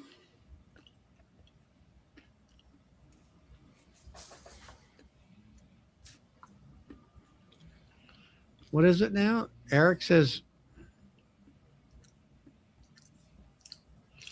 so you need to get up 2 hours early to wake them up an hour early. Okay, whatever.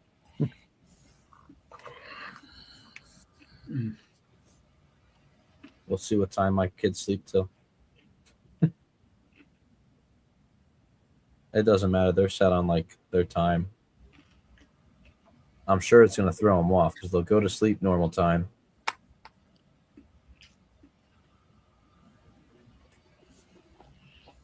Starting Demaree Sunday. Yeah, you must be a little further south than me. Brian, really. yeah, he's down in Alabama, I think.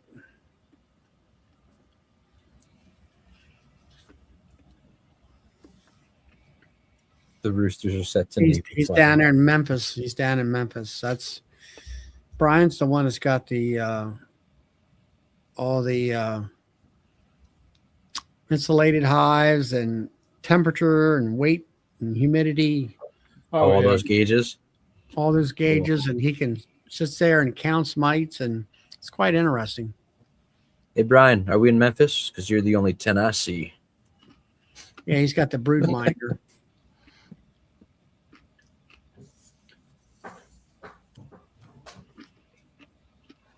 A friend of mine built one himself. I think he got the parts from him, but he programmed his own thing. So he's got weight on his hives and temperature and all that fun stuff. Yeah, well, Brian's got the brood minder and humidity, heat, Yeah. weight. He also has some nice oil trays underneath these hives, and he can see the amount of mite drops and things of that nature in there. Oh, I think he does a lot of counting a lot of times too. I mean, he does, he'll get down there and count all the mites and all the hive beetles because he's in that area and all that, and calculate all that out. And he also has those. I got my idea from him. Those clear inner covers that you can see the bees inside the hives Oh, that's cool. and all that, so you can kind of look in on them, and especially in the wintertime if it's not too cold. Your videos were pretty neat on that, I thought, last year, Charlie. Yeah. Yeah, it seemed like my bees did not like them. They died on them things. Did they? They were the ones that died on me. That's why I didn't put them back in and all that. But no, I just my main thing is trying to get these queens and get them to where I think I'm, like say, requeen every year, have fresh queens in the spring, see if that doesn't help equalize the strength problem across the board. Everybody's the same, and or everybody at least isn't sick. Everybody's up and running and has the potential of making a bunch of honey for me. And trying the bee bites, want to be doing that this year throughout the season. See if that and Hive Alive sugar water where it's got Hive Alive in it and things like that. I mean, that's going to take a couple of years of trying to get their gut and everything, trying to knock down the viral loads in there. I mean, I'm knocking the mites down for sure. I got that tuned in, and if we can use Super DFM and any of the other strong microbial products to help work on that gut health, i.e. viruses within the gut, hopefully that'll make our hives stronger and robust and won't have the dead outs and stuff like that.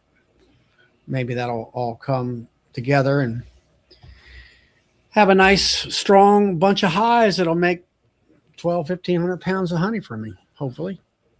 Yeah, If we get decent weather along with all that. How many hives do you have now, Charlie? How many do I have? Yeah. I've got 18 production hives and 8 nukes to go along with them. Okay. Nice. I did have 34. I was in the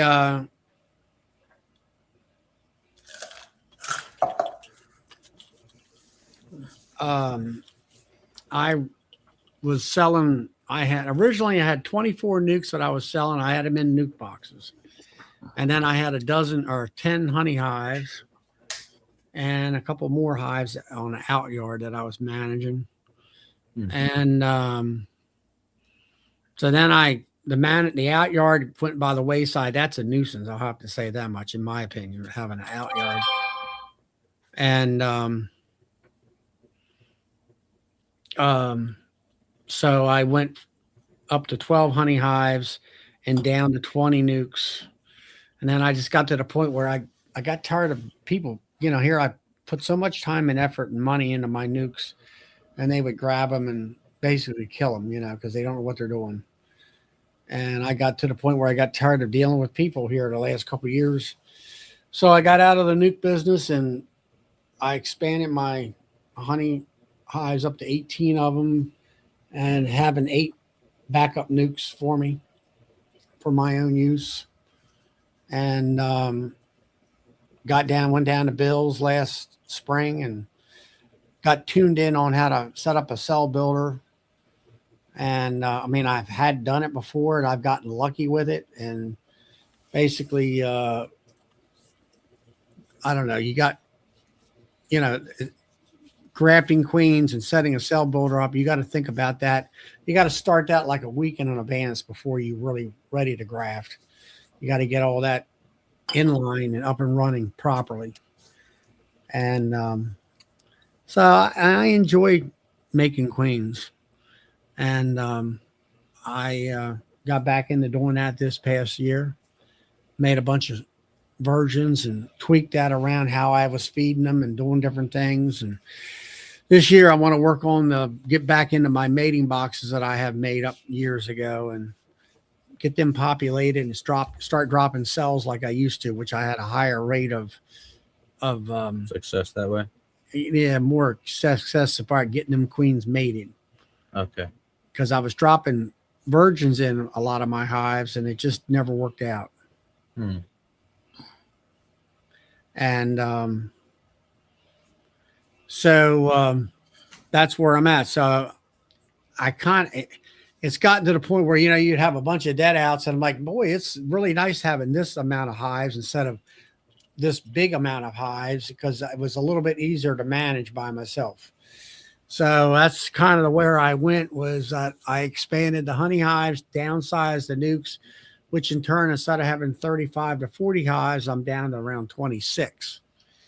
Okay. And 26 between nukes and production hives. And then hopefully this summer, I'll have about 30 mating boxes out there. Nice.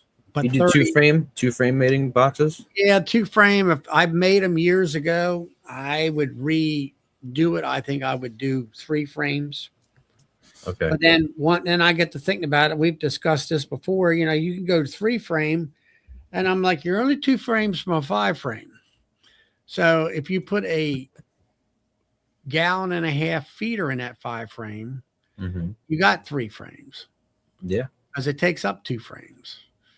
And you can feed better that way. And you can get, once you kind of prime that hive with bees and a queen, and she gets to land, and you let that queen let all that brood hatch, and then it keeps young nurse bees running in there, and then you keep dropping a cell in there and all that. And, it's enough work for me. And now, like I say, I'm down to 26 and I'm happy with that number. I've kind of put fun back into the equation. Yeah. A little bit more fun instead of work all weekend, trying to keep up and that kind of thing.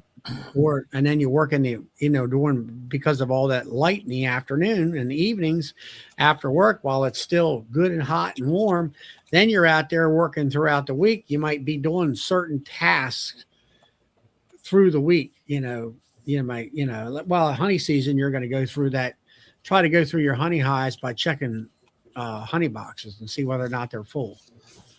And then if they are, drop another honey box in and that kind of thing.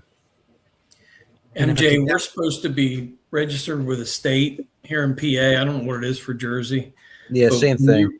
When you register at the state here, you can mark down if you want to be inspected for, to be a queen and a nuke seller. I did. Yeah, queens, nukes, and packages. I put down, yes, I want to be inspected when you sign up your apiaries, right? Yep. And I always sign my apiaries up because when they spray for like mosquitoes, they turn that sprayer off like a half mile before and turn it back on a half mile after because I don't want extra pesticides, But yeah, I signed up last year. Didn't hear from them. This year I signed up again. I think I'm going to reach out to them probably because I would love to sell queens.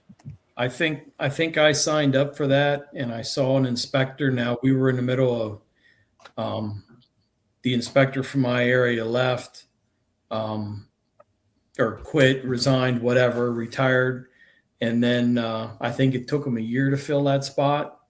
So I'm going to say it might have been I signed up, 3-4 years ago. Yeah. And then I got grandfathered in because I didn't get inspected. And then I finally got inspected last summer. So it was a long process. Yeah. And what do they come do? Like mite count and make sure there's no American foul brood, right? Yeah. Your area? Yeah. That's what it was all about for PA. Yeah. Yeah. It's the same thing here. Yeah. Pull one frame up out of the brood nest. Look at it for, AFB or anything else. Test a couple if they see a couple things they want to test, and then do mite checks. Okay. Now, do they find the queen, or they just shake the bees? They don't worry about looking for the queen. Okay. As a matter of fact, I had gone through and just put second boxes on like the week before, and I had pulled a couple frames of brood up. You know what I mean, to do that.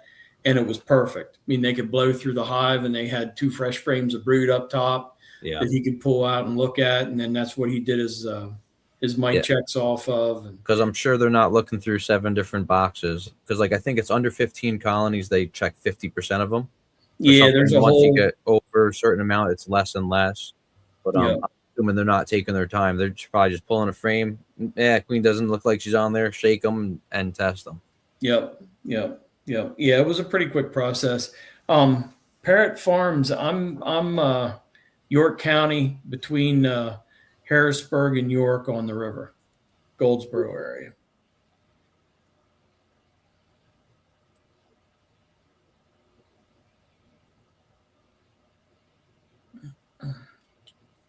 Some of the feral colonies had less mite load, bustling, but then I've had other ones that were packed with mites.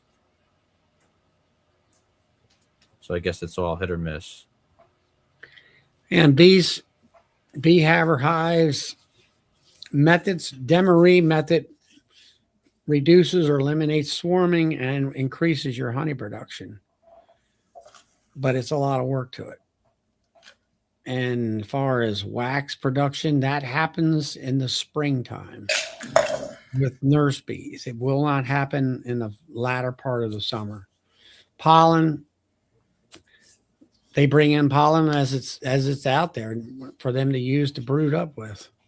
Unless you want to put pollen traps in and collect pollen, then you have to, I think you put I've never used a pollen trap, but you can turn a pollen trap on, you can gather pollen for 1 day or 2 days, and then you have to open it, close it off, and let them get the pollen. There's the pollen trap right there. Yeah, I'm going to try it out this year.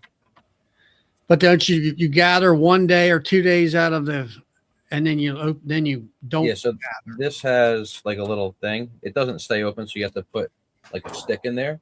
But you basically put it on like this for a few days, and then when you're ready to collect, you collect it. And then they say only to collect like here and there. You don't really want to take too much because they need it for brood. For brood production. And they say only take from like the strongest colonies. Some people will say you can take from a colony for like 3 or 4 days and then switch to another colony. My goal is from all my colonies to hopefully get like 50 pounds and split it up into like 8-ounce jars. hopefully, so I could sell a 100 jars of it. Norman, Hey guys, hello, hello. good to see y'all. You're late, Good to see Norman. you too. Well, I've been here. I've just been laying in wait.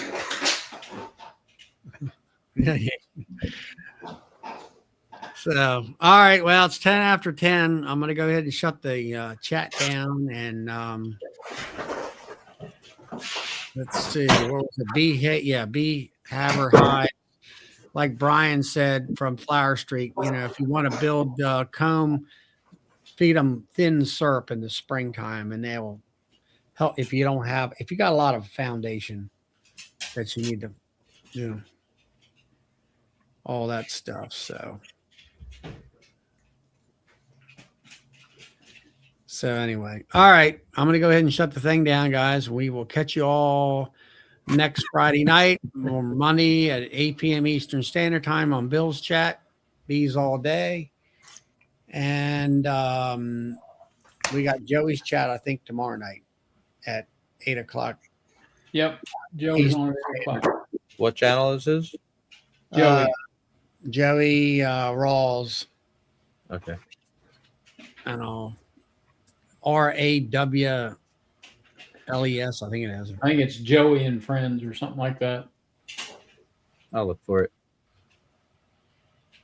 It's me again, Joey. All right, we'll catch you.